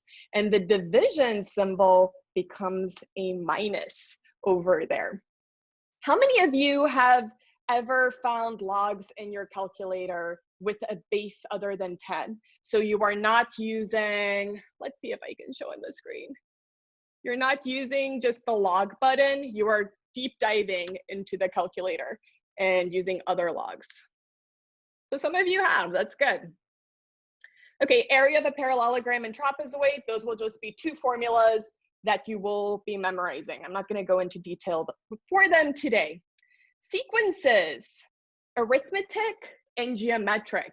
So the graphing calculator can solve sequences for you, but it's a pretty complicated process that will be more useful if you are in super advanced math. It's not really useful for the ACT because it just takes so much time to input the information. So it's going to be better for you to just memorize the sequence equations for arithmetic sequences and geometric sequences so that you can just plug in the information. So a sub n is going to be the nth term. That's going to be the term that you're finding. So if they're asking what is the 20th term, that is going to be a sub n that you are finding. And like I said, the 20th term, that's your term position. So the term position would be 20. If I'm finding the 20th term, my term position would be 20. My first term is whatever is the first term in the sequence that's usually given or really easy to find. And then the common difference is going to be for arithmetic sequences. So if I have a sequence that's 2, 4, 6, 8, my common difference there is just 2. I'm finding that by just subtracting one term from the next term. So common difference is 2. Geometric sequences would have a common ratio. So if I had 2, 4, 8, 16, for each of those, I am multiplying them by 2. So my common ratio there would be 2. And that's just something to know. These are plain memorization. You don't have to get super in depth with these. But if you need to put them on flashcards in order to commit them to memory, please do so. It's not guaranteed that you will get a sequence question on your ACT. It's part of their question set for more advanced math, where they kind of recycle them, but they don't necessarily appear on every single test. And it would be one of the harder questions on the ACT. But the thing is, if you don't know these equations, you're not going to be able to reason your way through that question. So it's really good to just know this. So if a sequence question appears on your ACT, you're ready to go with the equation. Absolute value. Absolute value, we're always going to approach the same way. If I have an absolute value equation here, let's say I have the absolute value of x plus 2, 3 times the absolute value of x plus 2 equals 6. The very first thing I'm going to need to do there is isolate my absolute value expression. I'm going to be isolating it. So I need to get that absolute value by itself. So I would divide both sides by 3, and that gives me x plus 2, the absolute value of x plus 2 equals 2. And now when I remove those absolute value bars, I need to set the inside of the absolute value notation equal to the positive and negative of whatever is on the other side of the equal sign. So when I remove those absolute value bars, I'm going to get x plus 2 equals 2. And x plus 2 equals negative 2. And I would be solving 2 separate equations for x, and I would get 2 answers for x. So we're always going to solve absolute value in that way. And what I have here is just a step-by-step guide for absolute value. For questions that ask you to perform transformations on the absolute value graph, you can just graph absolute value, and I will show you how to do that too in a couple of minutes here. You need to know the midpoint of formula, so you're going to add the x coordinates together, divide by 2, add the y coordinates, divide by 2. And you may remember that I mentioned sometimes the laziest method will be the best, right? The most efficient. So if I see a question that deals with midpoint, I'm going to look at those answer choices. And if I see all the x coordinates are different, I'm just going to find the midpoint for the x coordinate. I am not going to take time to figure out the y coordinate unless I have time at the very end of the test to go back to that question and check my work. I'm going to be lazy. I'm going to do the least amount of work to get the right answer so that I have the opportunity to get to more questions and I'm not tiring out. Distance, you need to know how to find distance in 2 ways. The first way is just going to be if you're finding a car or a plane's velocity, right? That would be the rate, or the distance that they traveled. That would be the distance equals rate times time equation. But if we want to find the distance between 2 coordinates, let's say I gave you 1, 2 and -5, 8. If I wanted to see what's the distance between those 2 coordinates, I would need to use this other distance equation, which is the square root of the difference of the x coordinates squared plus the difference of the y coordinates squared. This distance equation will also give us the radius of a circle if we're given the coordinates of the center and an endpoint. It gives us the radius. So that's another thing to keep in mind for distance, right? There's two ways we could use it.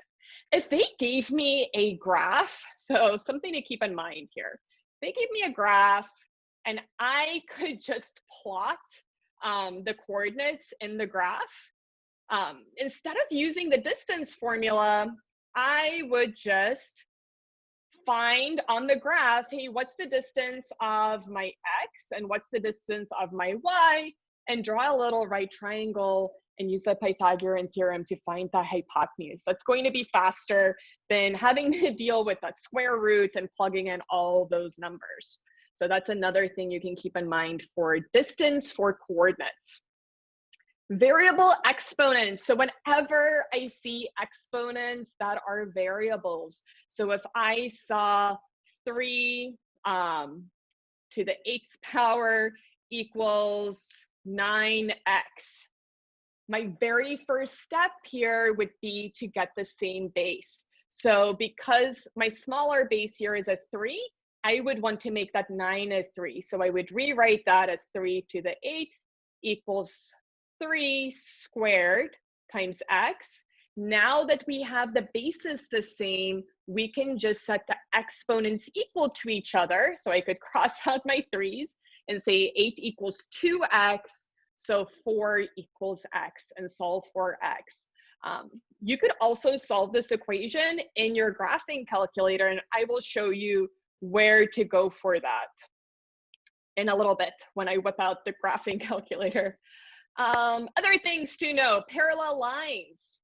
If I have a straight line and then I have one line separating, dividing that straight line into 2 pieces, it's going to form supplementary angles, right? That add up to 180 degrees.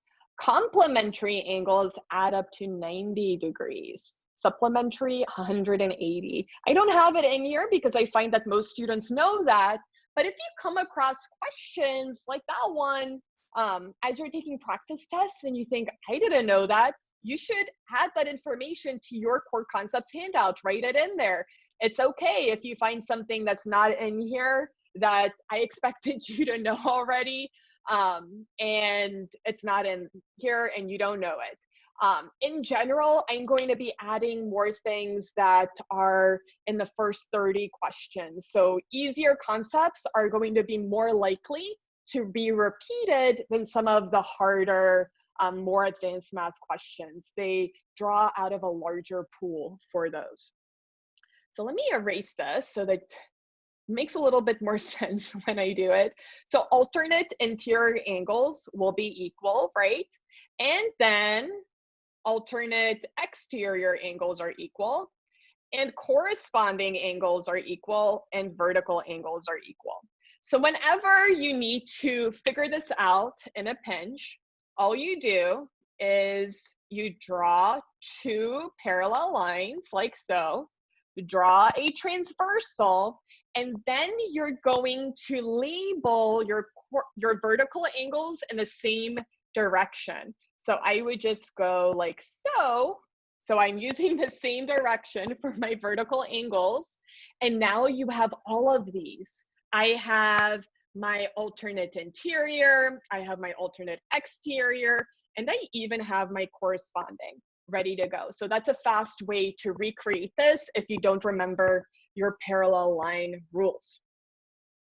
Let's see here, quadratic formula. So your calculator can solve any quadratic for you for x. So you should really not be using the quadratic formula on the ACT. However, you still need to know it because you need to know the discriminant. So whenever a question asks you which value for the constant would give you 2 real solutions, no real solutions, or 1 real solution, they are really asking you to use the discriminant. So this is going to be code for, hey, you need to plug that into b squared minus 4ac and see what values makes b squared minus 4ac positive, negative, or 0. They won't really ask you to use the discriminant. I have never seen an ACT question that just says, hey, please use the discriminant. Instead, they will use that code and say 2 real solutions, no real solutions, or 1 real solution. So that's where it all comes full circle. Remember when I said if I could just interpret problems for students, it would be so much easier. If I tell you, hey, you should use a discriminant. The discriminant is b squared minus 4ac, then you can just go, and it's okay. But it can be hard to recognize that's what you need to do.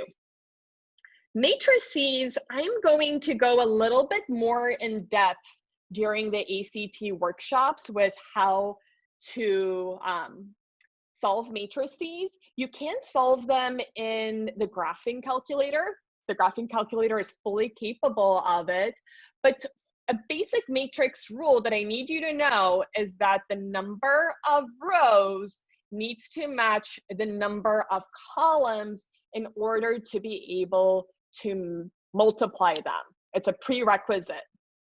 And then the calculator can actually multiply it for us. Let's see here, Sohcahtoa.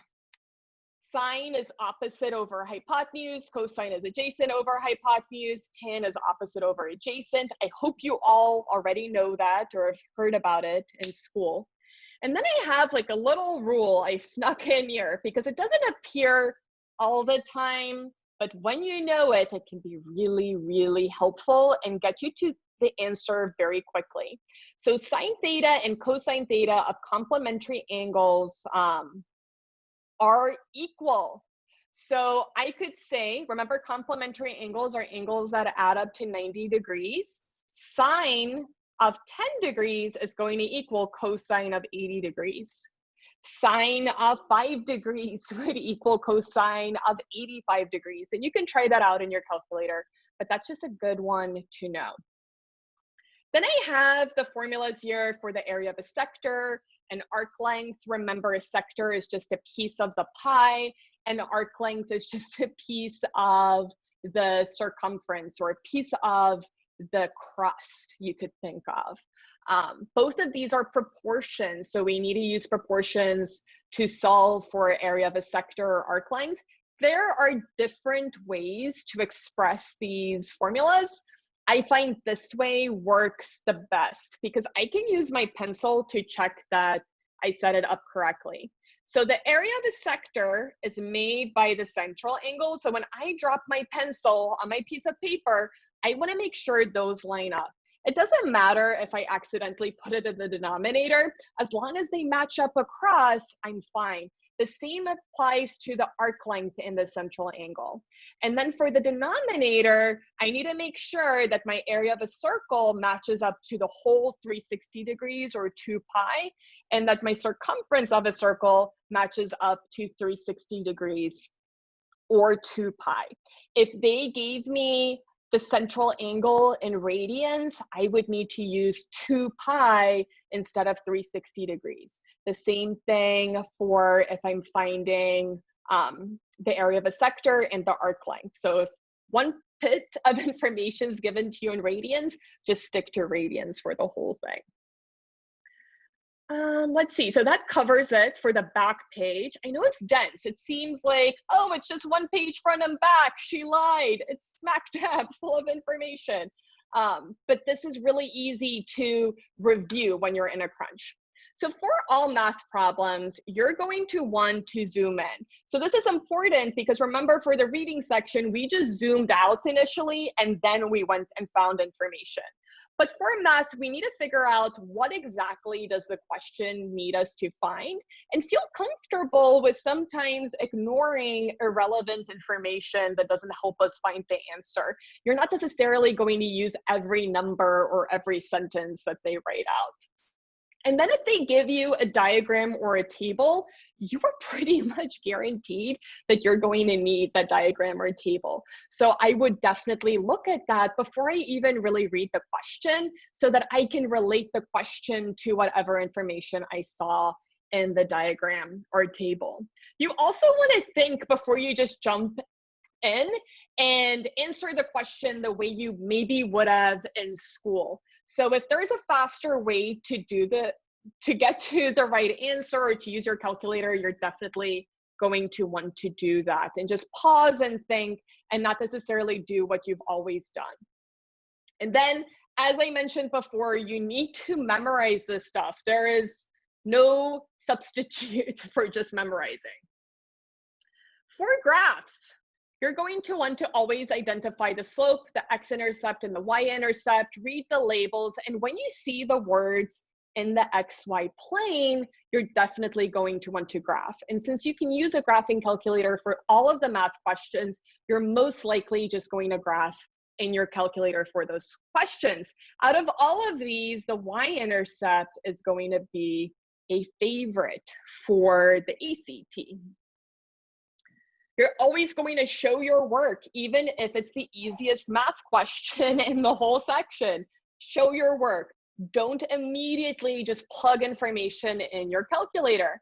Now, at the same time, if you're able to add 2 plus 2 in your head, that's 4, that's super fast. That's faster than going in my calculator. So I would feel comfortable doing that. If you asked me, hey, Carla, what's 32 plus 48? I could think through that and get to the right answer, but I am still going to put that in my calculator because I want to make sure that I'm 100% adding those numbers correctly, and I'm going to save my mental energy for another question. So use your calculator. No one gives you a gold star for doing something in your head that's a little bit more complicated. Your strategy. I keep on saying I'll go into more of this stuff during the workshops, but it's just a time issue. I could spend all day or maybe even a week just on the ACT. So you want to pick which questions to answer first. This is really going to be different for each student. If you haven't had Algebra 1 since middle school and you get an Algebra 1 question that stumps you, you'll want to skip over that. If you haven't had any pre-calc, you're not going to be in as big of a rush to get to the pre-calc question.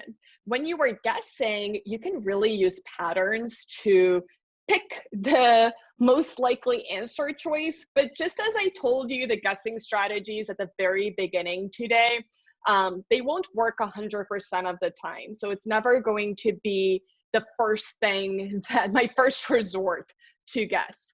And then, of course, you need to really keep track of time here so that you're not giving up points because you're wasting time on the worst question of all time. That maybe even if you spend 5 minutes on it, you still won't get it right. You don't want to fall into that trap. Picking numbers.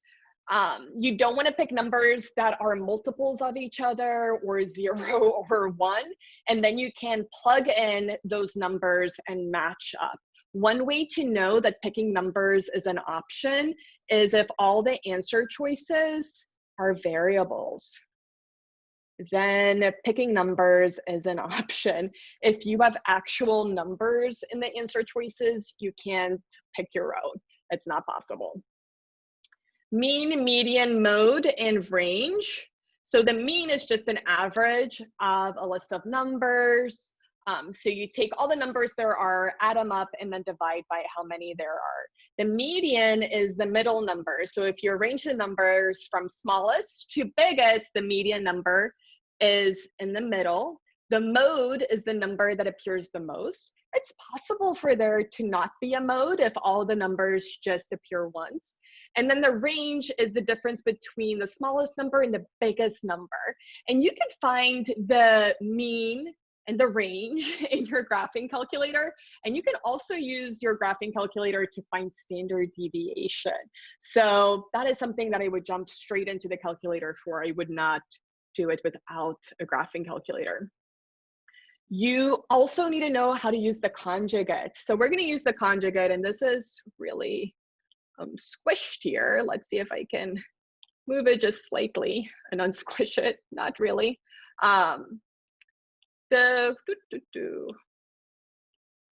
going to just move this one. So the conjugate you need to use for both complex numbers such as I and radicals. So for this first one, I have 1 divided by 2 minus I. So I need to multiply by 2 plus I. The conjugate's going to be the opposite operation. So if I had a minus, I need to have a plus and then multiply that out. This can be done in your calculator. I would not do this by hand on the ACT.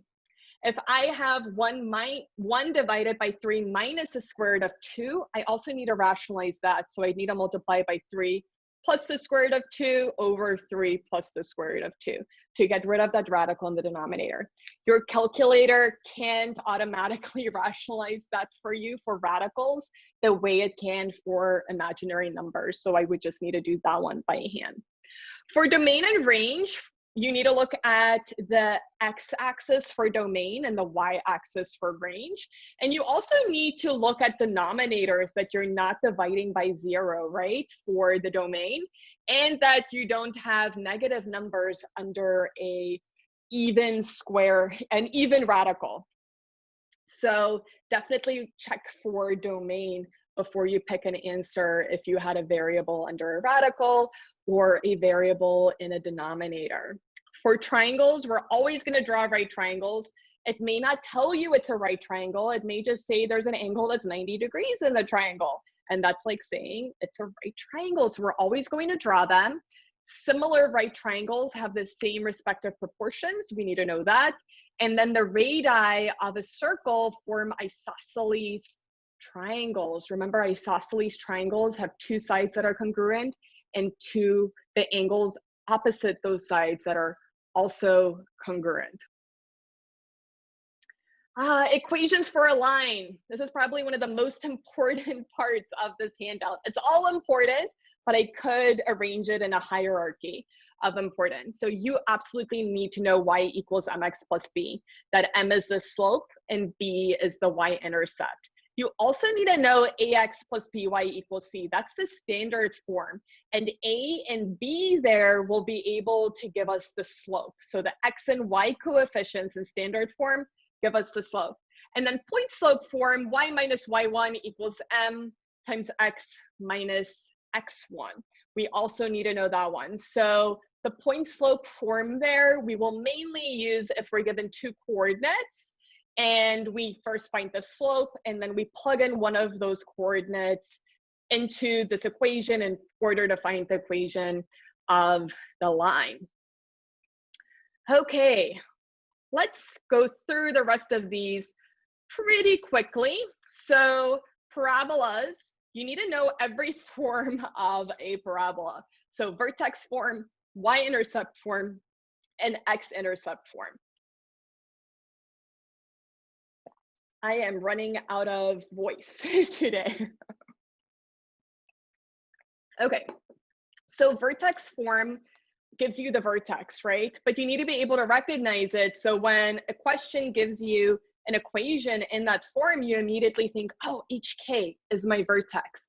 The same for the y-intercept form. If you see ax squared plus bx plus c, remember, c is a constant, so that's going to be a number. So plus 25. You should think, oh, 25 is my y-intercept.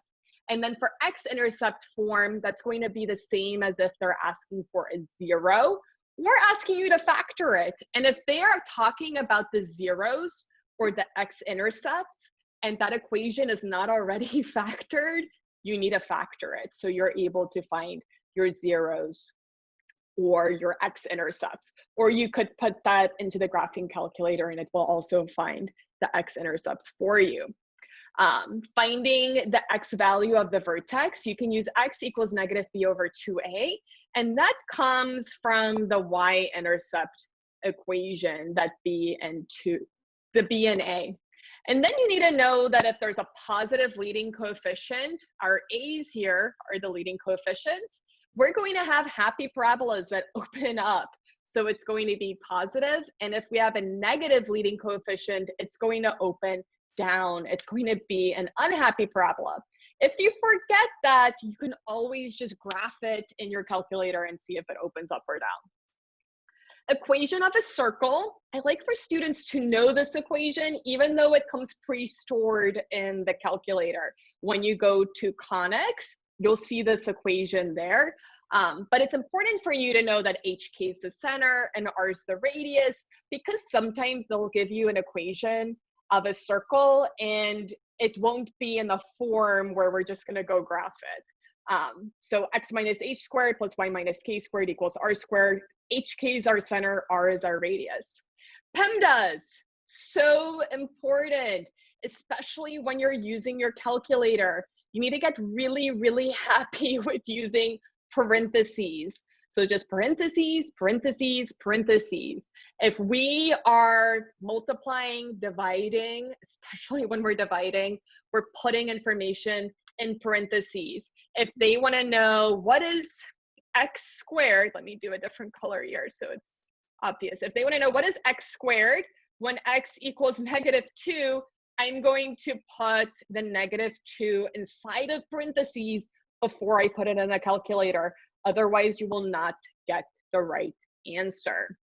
To try it out, you can put in your calculator 2 divided by 3 pi versus 2 divided by 3 pi in parentheses. Doing the first way with just 2 divided by 3 pi will give you the wrong answer. Just kind of sad that it would. You would think the calculator knows better, but it does not. For percentage problems, and we will see these again later on, there are 3 things that you need to know for percentages. The first one is if the original amount is not given, you're going to pick 100. Doesn't matter if it's reasonable or not, if you're picking 100, you're going to pick 100. The second thing you need to know is that a percentage is the part over the whole, and that for percent or change, you're going to take difference divided by original. And then the last 2 things here, increase by X% and decrease by X%. So whenever I read that there's growth or an increase or sales tax with percents, I am going to take that percent, express it as a decimal, and add it to the number 1. So if I said it increased by 20%, that would be 1.2, 0.2 plus 1. If it says decreased by 10%, I would say 1 minus 0.1, or that's equal to 0.9. And from that point forward, I would only use the 1.2 and 0.9. I would forget about the 20% and the 10%. Factoring. I am not going to go through these factoring rules today. I hope everybody participating recognizes them and that it's just a refresher. If you can factor it, you have to factor it. Just keep that in the back of your mind. Then let's see what we have here. We'll come to the calculator in a second before we wrap up this math. Prime numbers and integers, you need to know these definitions. So a prime number is any number that's only divisible by 1 in themselves, and negative numbers are not prime, and 1 is not prime. So an example of a prime number would be 2 or 3 or 11. Those are all prime. Integers are whole numbers, including 0 and negative whole numbers. You need to know that because a question may ask you something completely different, but have you pick an answer that's an integer form, or have the word prime in there somewhere and you have to use that as a condition. Probability gets a little bit more complicated on the ACT than the SAT, but the bare basics that you need to know for probability is here. So it can get a little bit more complicated than this, but this is the bare minimum that you need to know. First thing is that the probability of something happening is the desired possibilities over the total possibilities. So if I have a bag of Skittles and I want to know what's the probability of pulling a purple Skittle, I would count up all the purple Skittles, and that would be in the numerator. And I would put all the other colors, including the purple Skittles, how many there are in the denominator. If I have a probability question and I see the word and, I need to multiply those two probabilities together. So let's say the probability of eating ice cream tonight is 1/2, and the probability of eating cake tonight is 1/2. My total probability of having cake and ice cream tonight is 1/4, or 25%. If I said, what is the probability of having cake or ice cream, I need to add the probabilities. So I would add 1/2 to 1/2, which gives me a whole or 100% probability. So or questions will have greater probabilities than an and question. Word problems, you need to be able to convert mathematical operations to words and vice versa. So when you read of, you need to multiply, sum, add, difference, subtract, product, multiply, quotient, divide, and then the word is equals. If you read what number, that's going to translate to X. Then y-intercept, x-intercept, and slope.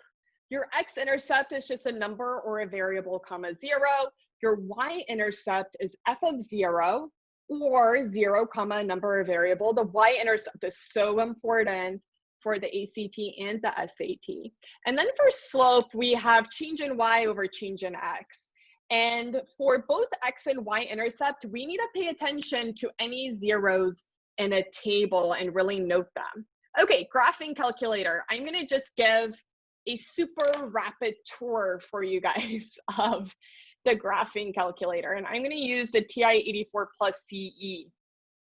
And if you are in Pinellas or Hillsborough County, you can borrow that calculator from the library. So let me just pull up my graphing calculator here. And we'll look at some of the things we can do.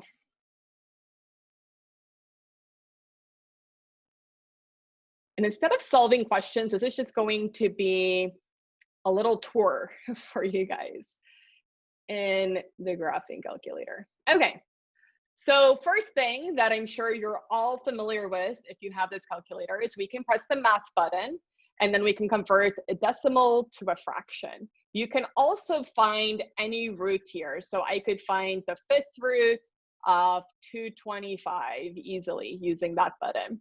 When I press the math button and I scroll down, I can also find the log of any base. So if I press the log button that's just on the face of my calculator, on the far left there, you'll see log.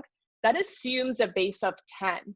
But if I forgot my log rules and they asked me for the log, let's say I have a base of 5, I could just plug it in here and find what log base 5 of 225 equals. You can also use the summation symbol here. This is rare to use on the ACT. A question requiring that appears every now and then, but it's good to know that it's there. And then when we go down to the very end, here we have numeric solver. And here we can type in any equation. So we would put the left-hand side equation of the equation first, and then in the second box, put the right-hand side of the equation, and the calculator will solve it for us and figure out, hey, what is X equal to? I prefer using numeric solver or equation solver for questions that deal with linear equations. So in general, if I have an x squared or cubed, or I have a radical, I'm not going to use this feature in the calculator. I can also graph piecewise functions. So if I go to y equals, and I want to graph a piecewise function, I can press math, and then go down to piecewise and select how many pieces I want. Let's say I want 3 pieces. Now it gives me the opportunity, whoops, I don't want cosine there, to put in a function. Let's say we had x plus 3, and I can put in my conditions here. So I can put for X values that are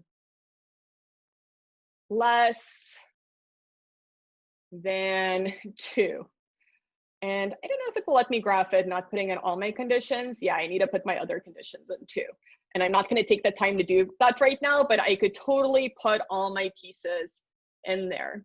I could also use the math button to graph absolute value. So I can go math and then go over 1 to absolute value and just graph absolute value here. And it will graph it. What if I wanted to graph an inequality? So right here, I have an equal sign right now, which is not great if I want to graph an inequality. So I would go to apps and then scroll down to in equals. I think it's already turned on. So I'm just going to say continue.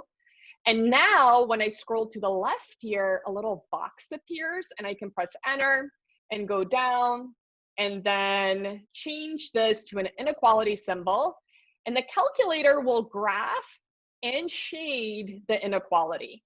So I could put 2 inequalities in there and it would show me my region of overlap.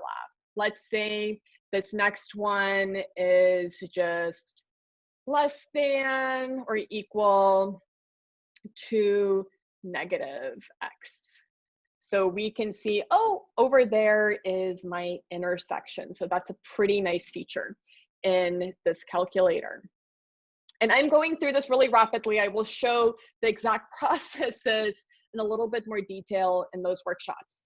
So math, we have already looked at our first column here. If I go to the right, that's where I found absolute value.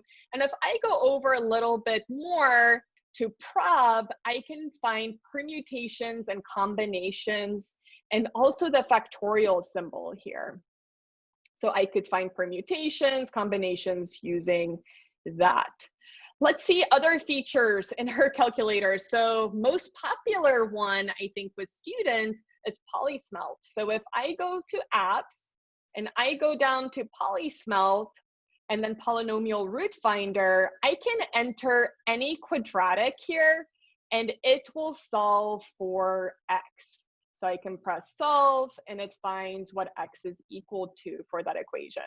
I can also put in any systems of equations using simultaneous equation solver and polysmelt. So I can put in 2 equations and 2 unknowns, put in my coefficients for my 2 equations and 2 unknowns, and then solve them and it will solve for X and Y for me, which can be really convenient. When I go to apps, I can also use conics to graph circles. So I went apps, conics, circle, and then if I go to the, let's go to the second form. Let's say I had an equation in that kind of complicated form. If I didn't have a calculator, I would have to complete the square to go from the second form to the first form. But since I have a graphing calculator, I can go to the second form, plug in my coefficients, and then I can just go alpha enter, and it will give me my center and radius for that equation without needing to complete the square. I can also go back here, and when I put in that information, I can graph it, and it will graph the circle. I can press the trace button, and then move my cursor in a counterclockwise direction. So let's see if we covered all the important apps. We looked at conics, in equals, and polysmelt. We can also use the stat button. So if I have a list of numbers, I have a list here, 1, 2, 3, let's add 4. I can add a list of numbers here, quit out of that, and then go second stat, scroll to the right, and then let's say I want to find my standard deviation of that list of numbers. I would select standard deviation and then press second stat, enter list 1, and it gives me the standard deviation of that list.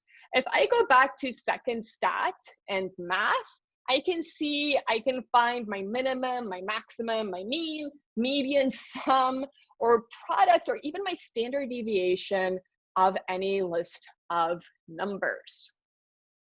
If they gave me a expression, like let's say I had 2 divided by 3 minus 8 second I. I'm using the I key at the very bottom here.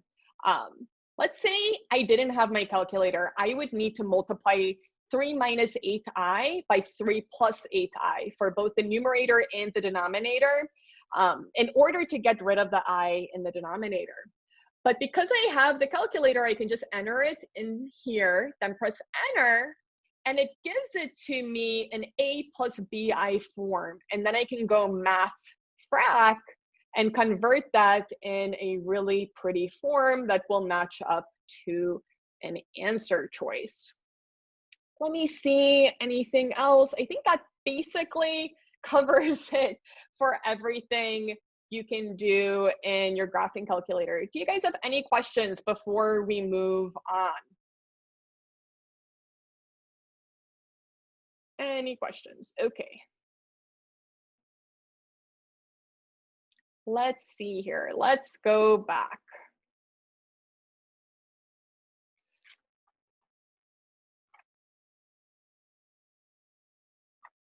So that about covers it for math, as I said. I want us to just look at a couple questions really quickly together before we look at the English and science sections. So let's go into this practice test. And we are just going to pick out a couple questions to look at. I'm not going to assign a whole section for you guys to do on your own. I just want to look at a couple here to see, what would I do for that one? So let's say we have question 15 here, right? What is the value of the expression below? Because I am a fan of the laziest method that saves my mental energy, I would enter that expression exactly as written in the calculator and solve it. I would open up my absolute value brackets and then open up another set of absolute value brackets, put in the negative 8 plus 4 and the 3 minus 9 and solve it in there. For question number 13, what is the sum of the solutions of the two equations below? I would put that into the graphing calculator in PolySmelt. I would put 8x plus 0y equals 12, and then 0x plus 2y equals 12 in the second row, and that would solve for x and y instead of solving for x and y using algebra and finding those. That could be a really quick calculator question. Let's see any other ones I just want to take a peek at before we move on here to another section. So that's a couple of harder questions. Let's look at 54.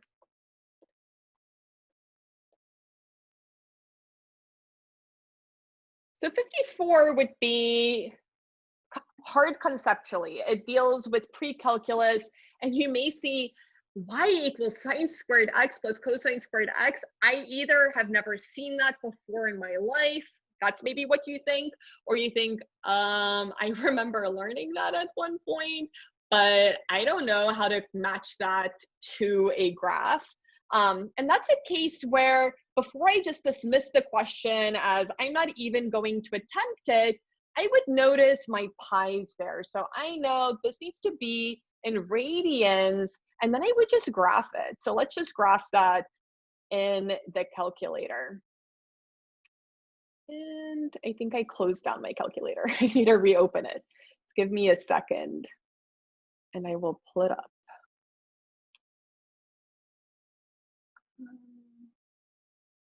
Let's see here. So I would type it in exactly as written. The first thing I would do in the calculator is go to mode and make sure that radians is highlighted here, that my calculator is in radians because I see those pi's. And then I would go to y equals. Oh, let's turn off in equals because that is turned on from before. So I'm just going to say quit. I just want regular equal signs over here. So I'm going to clear those, and then I'm going to go up, and I'm just going to put in sine of x squared plus cosine of x squared and graph it, and it gives me a straight line. If I wasn't sure that the straight line was accurate, I can go to Zoom and go down to Z trig, which is I'm graphing a trigonometric value or function.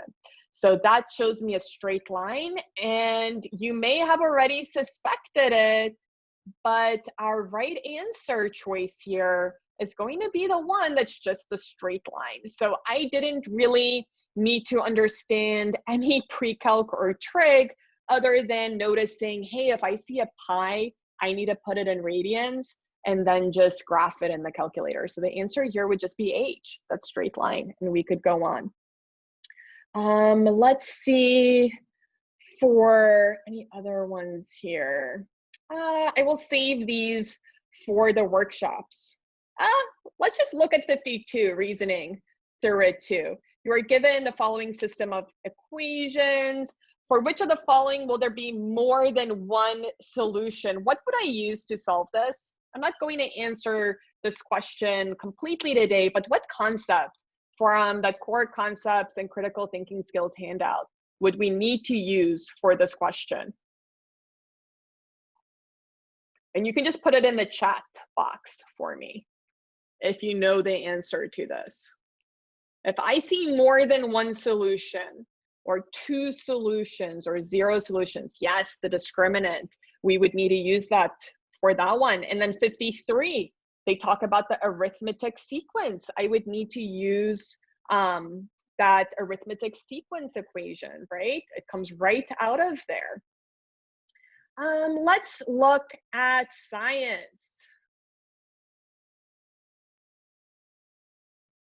So science is probably going to be the least complicated section to prep for. Let me give you guys a little poll. I'm curious what science questions or science subjects you've already taken. So I just have a couple of questions if you've taken biology, chemistry, or physics, and then how comfortable you feel with interpreting tables and graphs.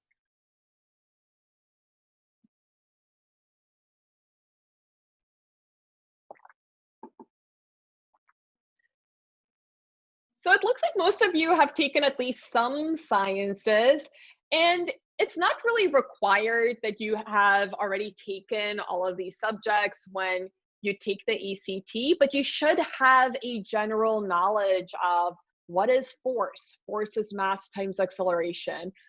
What is an equation in chemistry? You're going to have reactants and products. What are some of the natural processes on Earth, such as photosynthesis, right? We breathe in oxygen, we exhale not oxygen.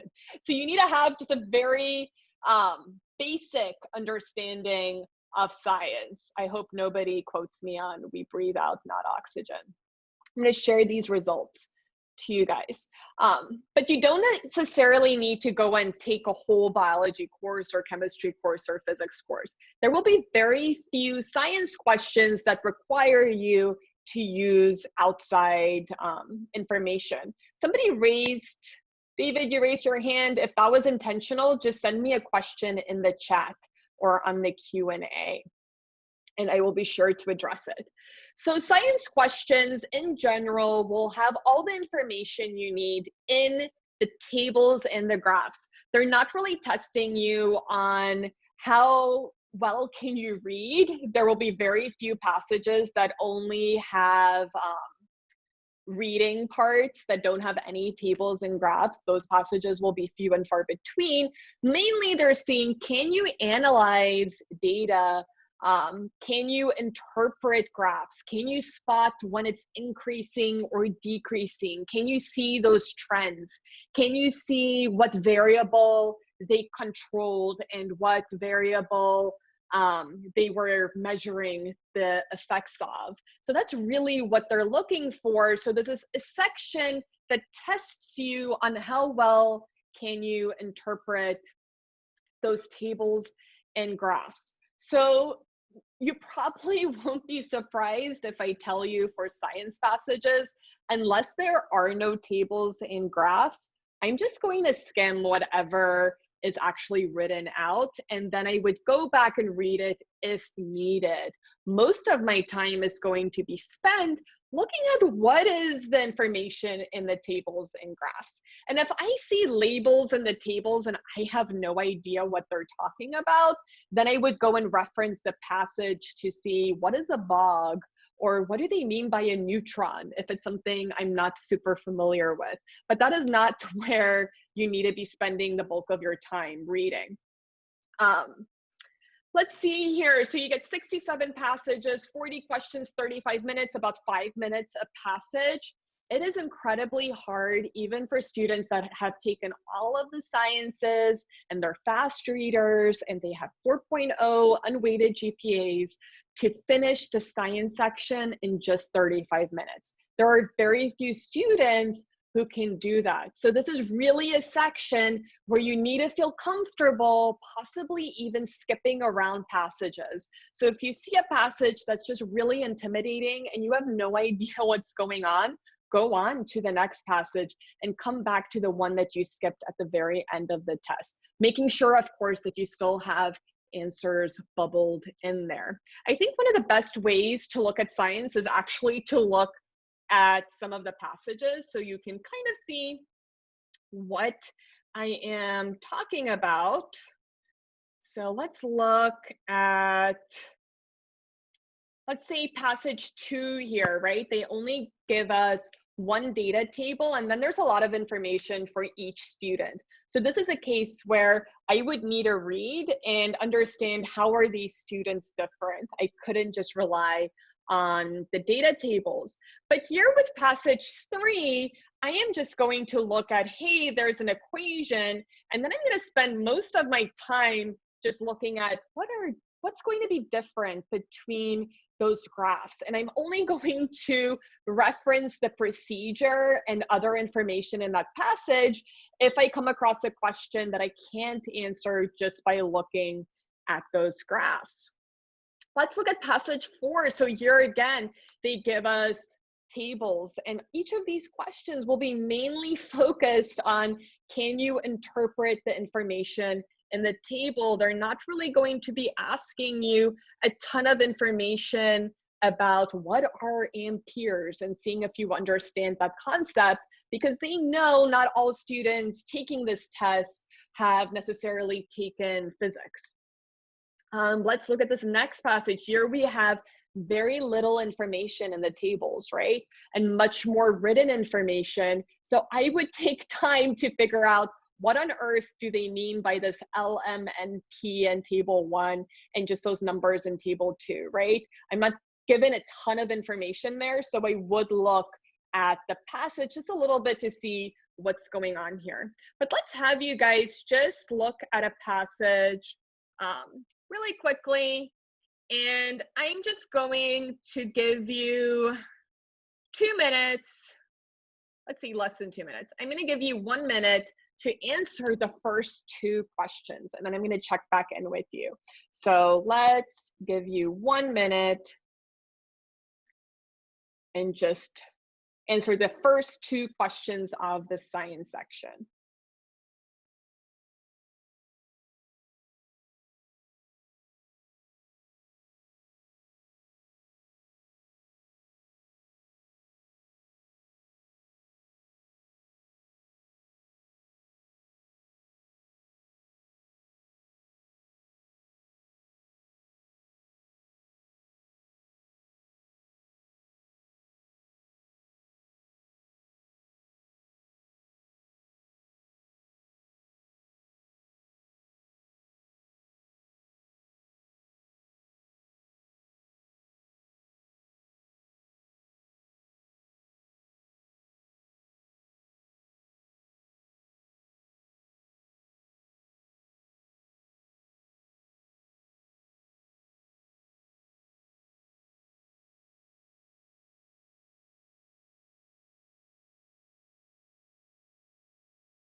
Okay, so for question one, they say according to figure one, and you should remember at the beginning, I said one of the easiest ways to make a mistake is to actually look at the wrong figure or table in the science section. So when they actually tell you, look in a specific place, you need to make sure that you're not distracted by other information. And they want to know the mass of cheese remaining at 4 hours. So we would find 4 hours. I always circle and draw on my tables and graphs. I don't just look at, that's probably it. So if it's at 4 hours and I'm finding cheese, I'm circling both of those details. So I know I'm looking for this one, and it's slightly above 180, but it's not quite at 190 or 200. So I would put 185 because it's just slightly above 180. And I didn't need to read anything in order to really understand that question, right? All of this information up here was pretty irrelevant to answering that correctly. For answer choice two, or for question two, they say, suppose a company wants to use food as a bait in a trap designed to capture female B. germanica based on figure one. So again, we need to make sure we're looking at figure one and not staring at table one, thinking to ourselves, why doesn't this make sense? Which of the four foods should the company place in the trap to maximize the chance of capturing female B. germanica? So this is where the ACT is testing to see, can you interpret the data? So the question number one was just, can you find the information, right? And now question number two is, can you interpret the information that's there? So if they want to maximize their chances of capturing female B. germanica, they should probably put the most popular or the favorite food out there, and that would be the food that is decreasing the fastest, right? That's actually being eaten by them. Cat food doesn't seem to be super popular here. So I would, at the very beginning, when I'm just looking at the graphs and tables, I would even note your cat food, most remaining, let's just say most remaining, and peanuts least remaining. So peanuts are going to be our most popular food, and J is our answer for number two. ACT questions really follow this pattern where if you are spending too much time reading the passage and trying to figure out how to use that to answer the questions, you're going to run into trouble. Okay, let's look at our core concepts guide. And I hope that you all notice something.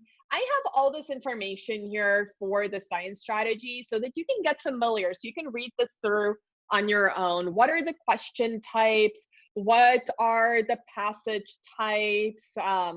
What are conflicting viewpoints? Sometimes you can get scientists that think differently about something. But really, this first column here is what you need to do for the science section. So there's not a ton of information here that you need to actually memorize for test day. It's more, how are you going to approach those questions? And practice really does make perfect in this section.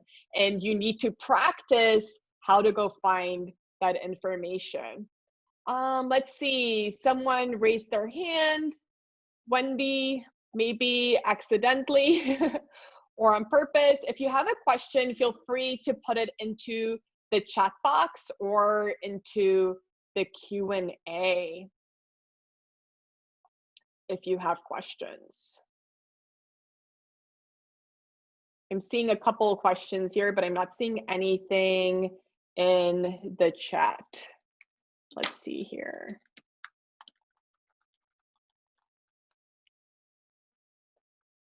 So if you have a question, just feel free to send it to me in the chat. Let's look at the English section,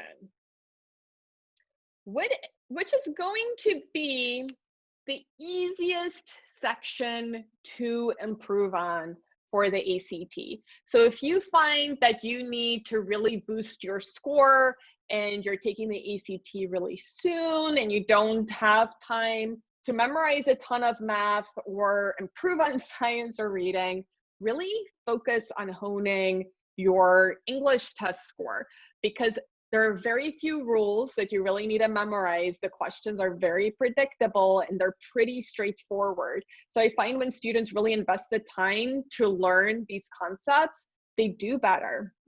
So for the English, I have this summary in the core concepts handout, and it's meant to be kind of like a cheat sheet that you can use to jog your memory the day before you take the test, or the morning of, if you're just looking through this before you take the ACT. In reality, when you're studying, I would much rather have you go through this grammar handout from the Critical Reader. And this will give you a much more thorough understanding of all the grammar concepts that you need to know.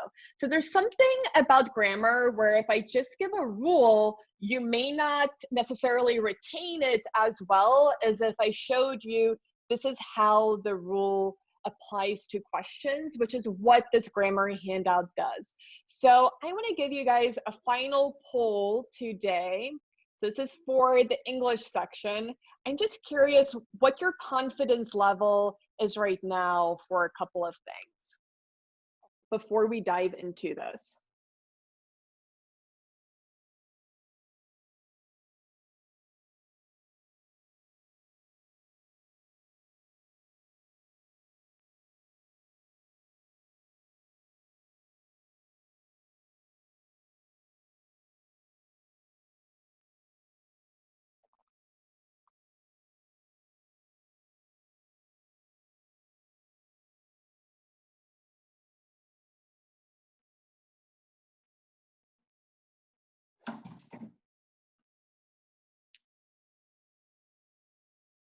So most of you feel comfy with commas, and then it's a pretty even split with the other punctuations. David, if you have a question, I see that you're raising your hand. Feel free to just put it into the chat box for me. And then let's just see here. Let's look at some ACT reading, and I just need, not reading, sorry, ACT English.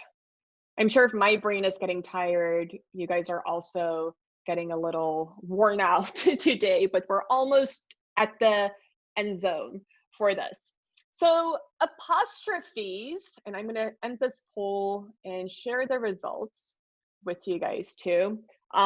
We can use to make things possessive. So that's just going to be apostrophe S. I don't find that students really struggle with apostrophes for the most part. Pronouns in and of themselves are already possessive. So someone asked that they can't see other people's chat. Is that a permission for others?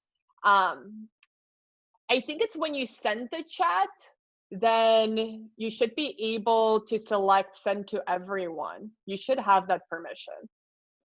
If you don't, I can fix that for the workshops, but you should be able to select, do you want to send a chat just to me or to everyone? So far, all the chats that I've received have been sent to just me. I haven't seen any chats to everyone, but you should have seen the links that I sent out to you guys, like the link to the email and the materials. So pronouns like it's, theirs, his, hers, they're already possessive, so they don't need apostrophes. So the pronoun it's, which is possessive, is never going to have an apostrophe. Its apostrophe is not a real word, so we can automatically eliminate those. Their versus their, I think most students know this, so I'm not going to dive into that. Whose versus whose, just know whose is possessive, and then who with apostrophe S is a contraction for who is. So just know the difference between those. Semicolons and periods can get tricky.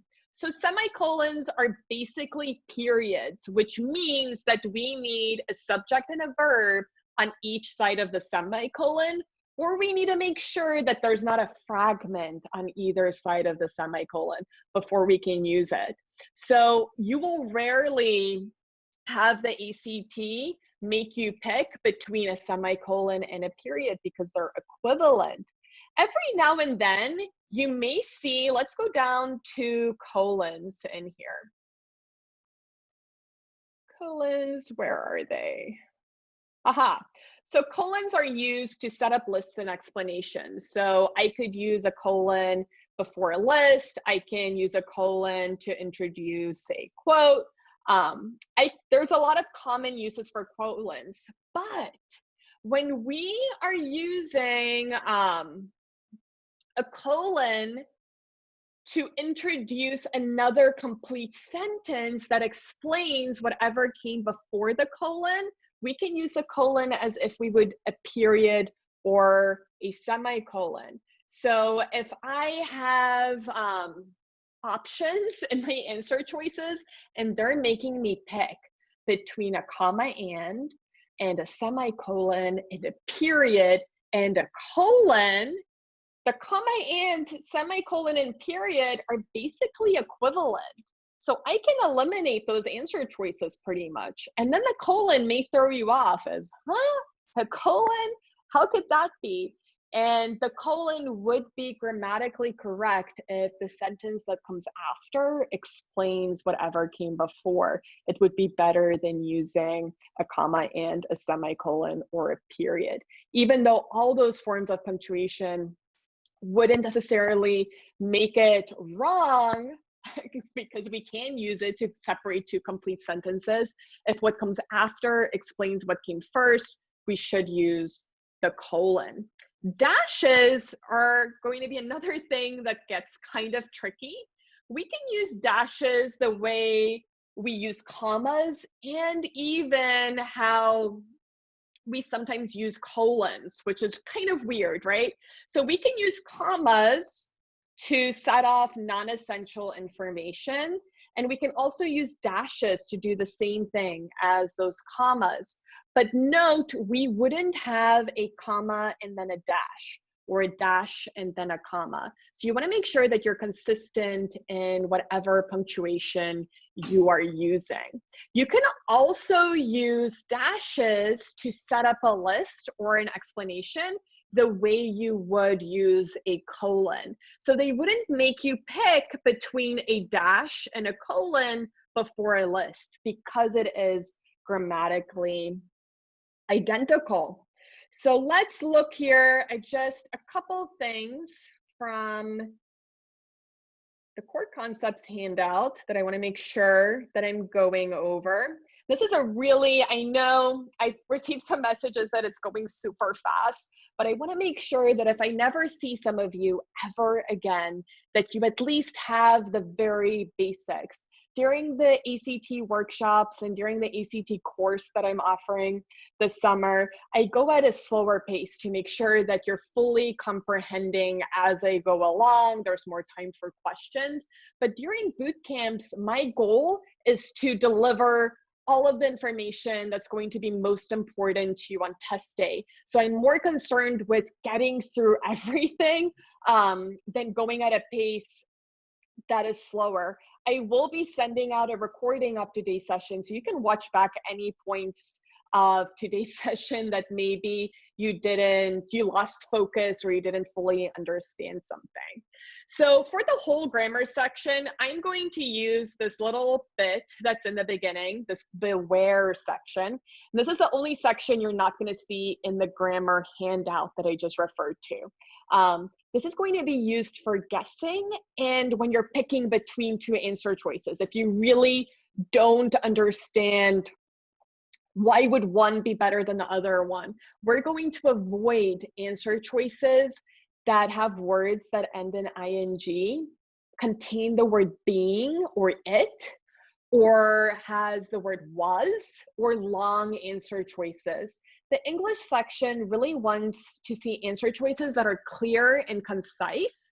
And usually when a question has one of those words in it, or it's really long, it's not going to be as clear and concise as the other answer choices.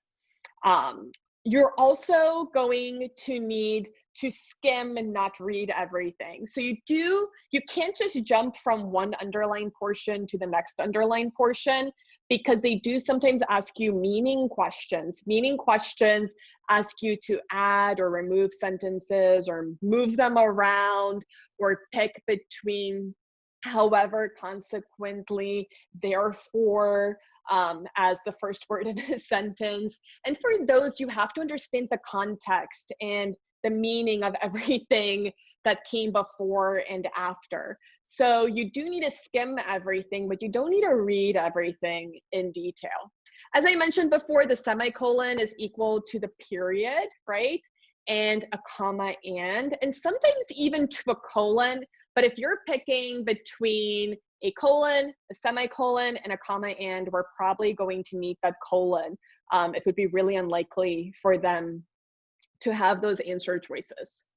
So redundancy questions are going to be easier on the ACT than the SAT. Redundancy occurs when we're repeating information. So if we see the same thing stated in different ways, that's going to be a redundancy question. It's usually really obvious on the ACT. So they'll say my very big, huge, ginormous house, and it's really clear that it's redundancy that's occurring.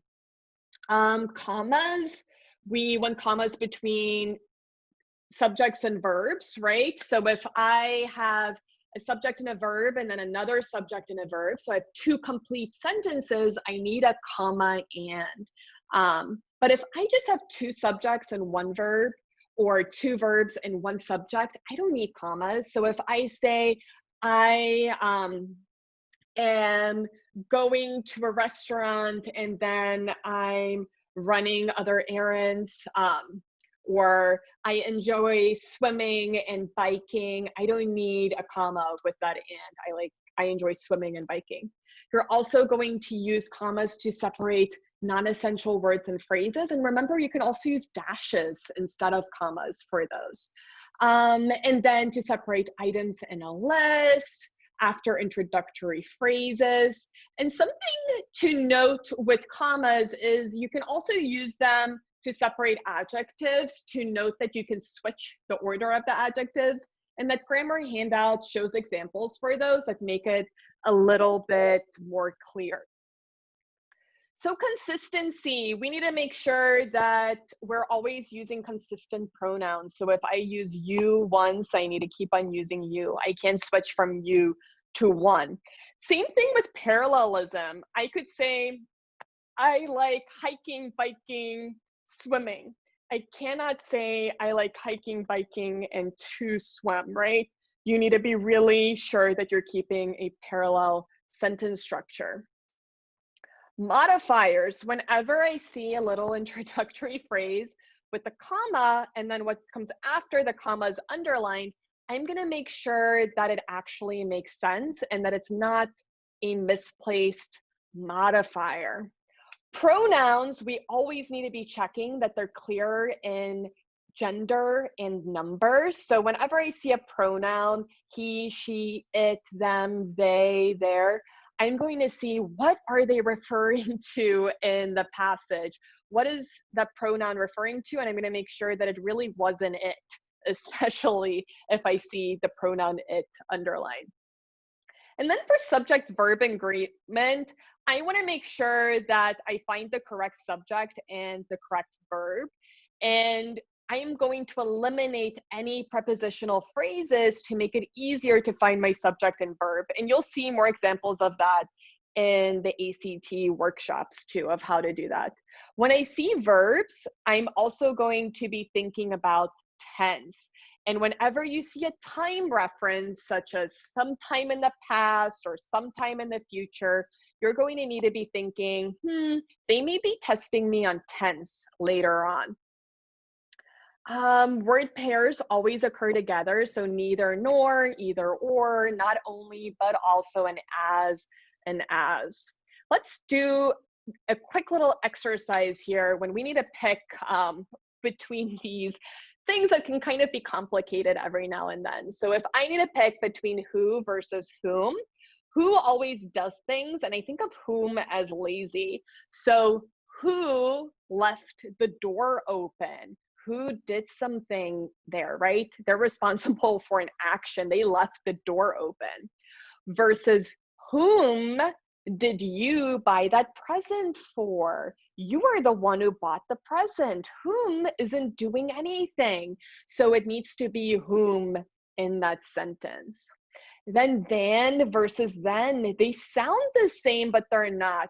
And whenever you see than, it needs to be comparing things. And we need to make sure that it's comparing like things and that the comparison is using the same structure. So I'm comparing a noun to a noun and so forth, and it's going to be the same structure in there. And then like versus as is really easy. You're just not going to pick like if as is an option. So we're about to wrap up here. I'm going to open it up to some questions from you guys. So feel free to use the chat if you have any questions. And I'm also going to share with you guys a couple of links.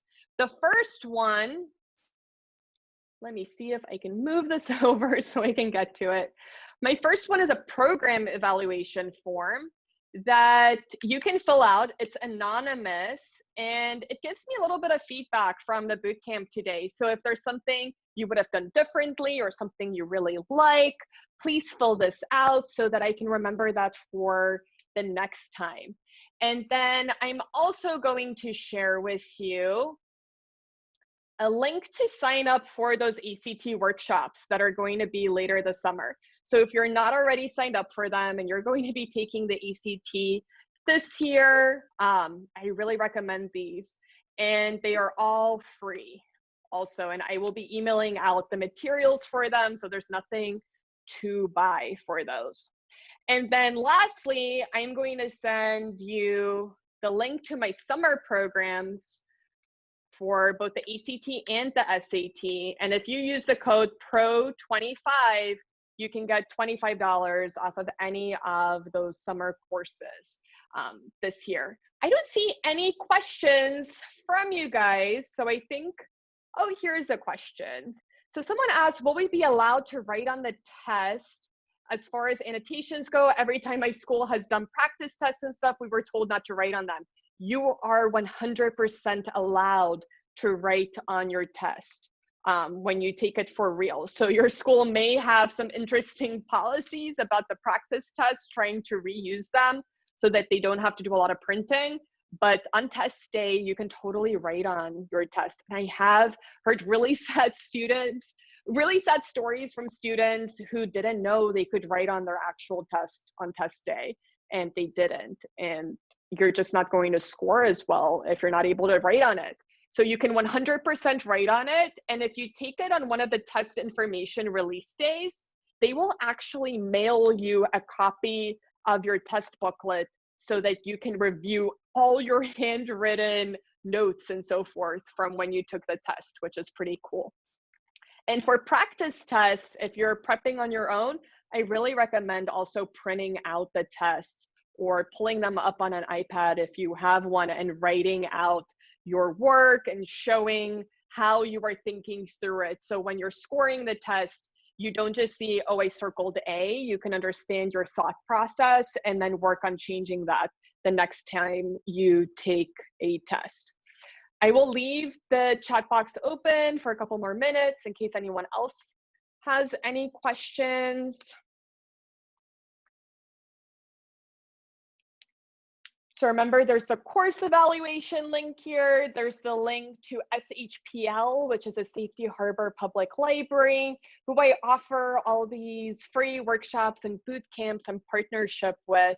Tonight, I have a workshop for college applications and the personal statement, which is always a fun one. I have a really hard time not going over however many minutes I schedule for it because there's a lot to say. And I will be going a little bit more in detail tonight about test optional versus test blind for schools, and just the whole application process for the next cycle. If you're going into your senior year, I would really encourage you to attend that.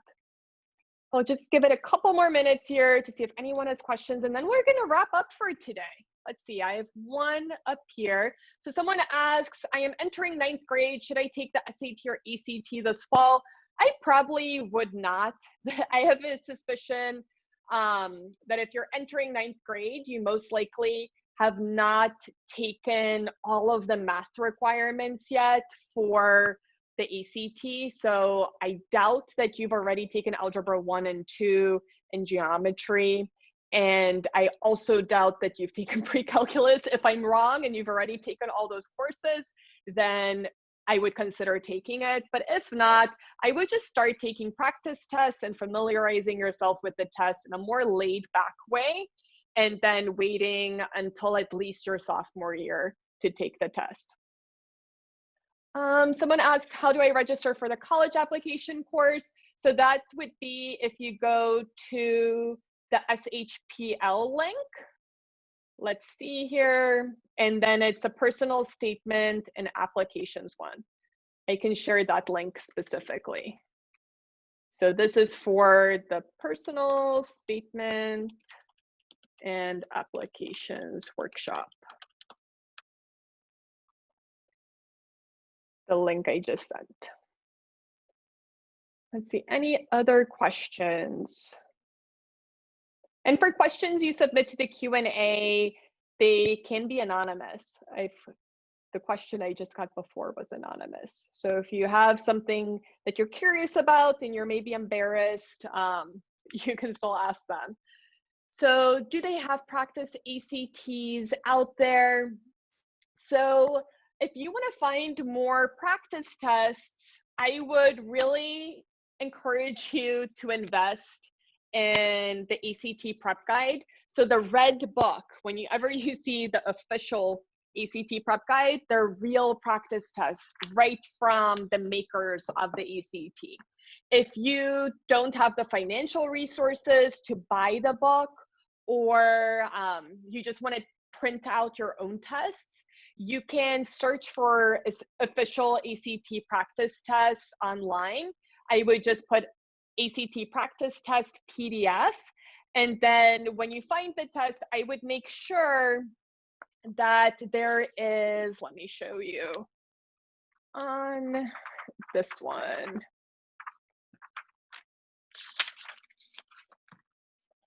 The beginning of an official practice test should look like this page with a form. Let me show you where, whoops, with the form number next to the ACT logo. That's how you know it's a real ACT. Then someone else asks, if they're entering 9th grade, should they start studying for the ACT and then take an ACT practice test? If you have time this summer to take an ACT practice test, I totally would, even if you're only entering 9th grade, just to kind of see what kind of questions they ask. So if you start prep a little bit earlier, it helps you to know when to really pay attention in the classroom. Of course, we want to be paying attention to everything our teachers tell us, but there are some math concepts that are taught in school that aren't going to be appearing on the ACT or the SAT as frequently. And then you'll notice there are other questions that there are just a ton of content on. So when your teacher's covering that concept, you really need to be paying attention and make sure that you fully understand it in order to prepare. I'll still give it a couple minutes if anyone has questions. I know you're all probably pretty tired right now. You all deserve a break. Thank you for sticking with me for 3 hours. Every time I think 3 hours, that's so long. And then at the same time I think of 3 hours, how am I going to fit it into 3 hours? But 3 hours is better than making you stay for 4 or 5, right? You're welcome, Caroline. Okay, I don't see any more questions, so I'm going to wrap it up. Oh, I spoke too soon. Someone asked, are we going to do this again? I don't think I have another ACT bootcamp scheduled right now. Let me check. I'm a slave to my calendar. I always need to go and look to see what is on my calendar in order to know what I'm actually doing. I just have the ACT workshop series scheduled right now. Oh, you're welcome, Nick. So I don't have another ACT bootcamp lined up. I am pretty sure there will be another one this fall though. So you can be on the lookout for that. But the ACT workshop series will allow you to actually work through the whole practice test and then submit those questions before we meet. I'm going to spend less time actually explaining the core concepts handout and more time on the actual questions and just relating that to the core concepts handout as needed. Okay, let's wrap it up for today. I don't see any more questions. You all deserve a break. I hope to see you back for the workshops or the course or just sometime in the future. Have a great week, guys. I'll talk to you soon. Bye-bye.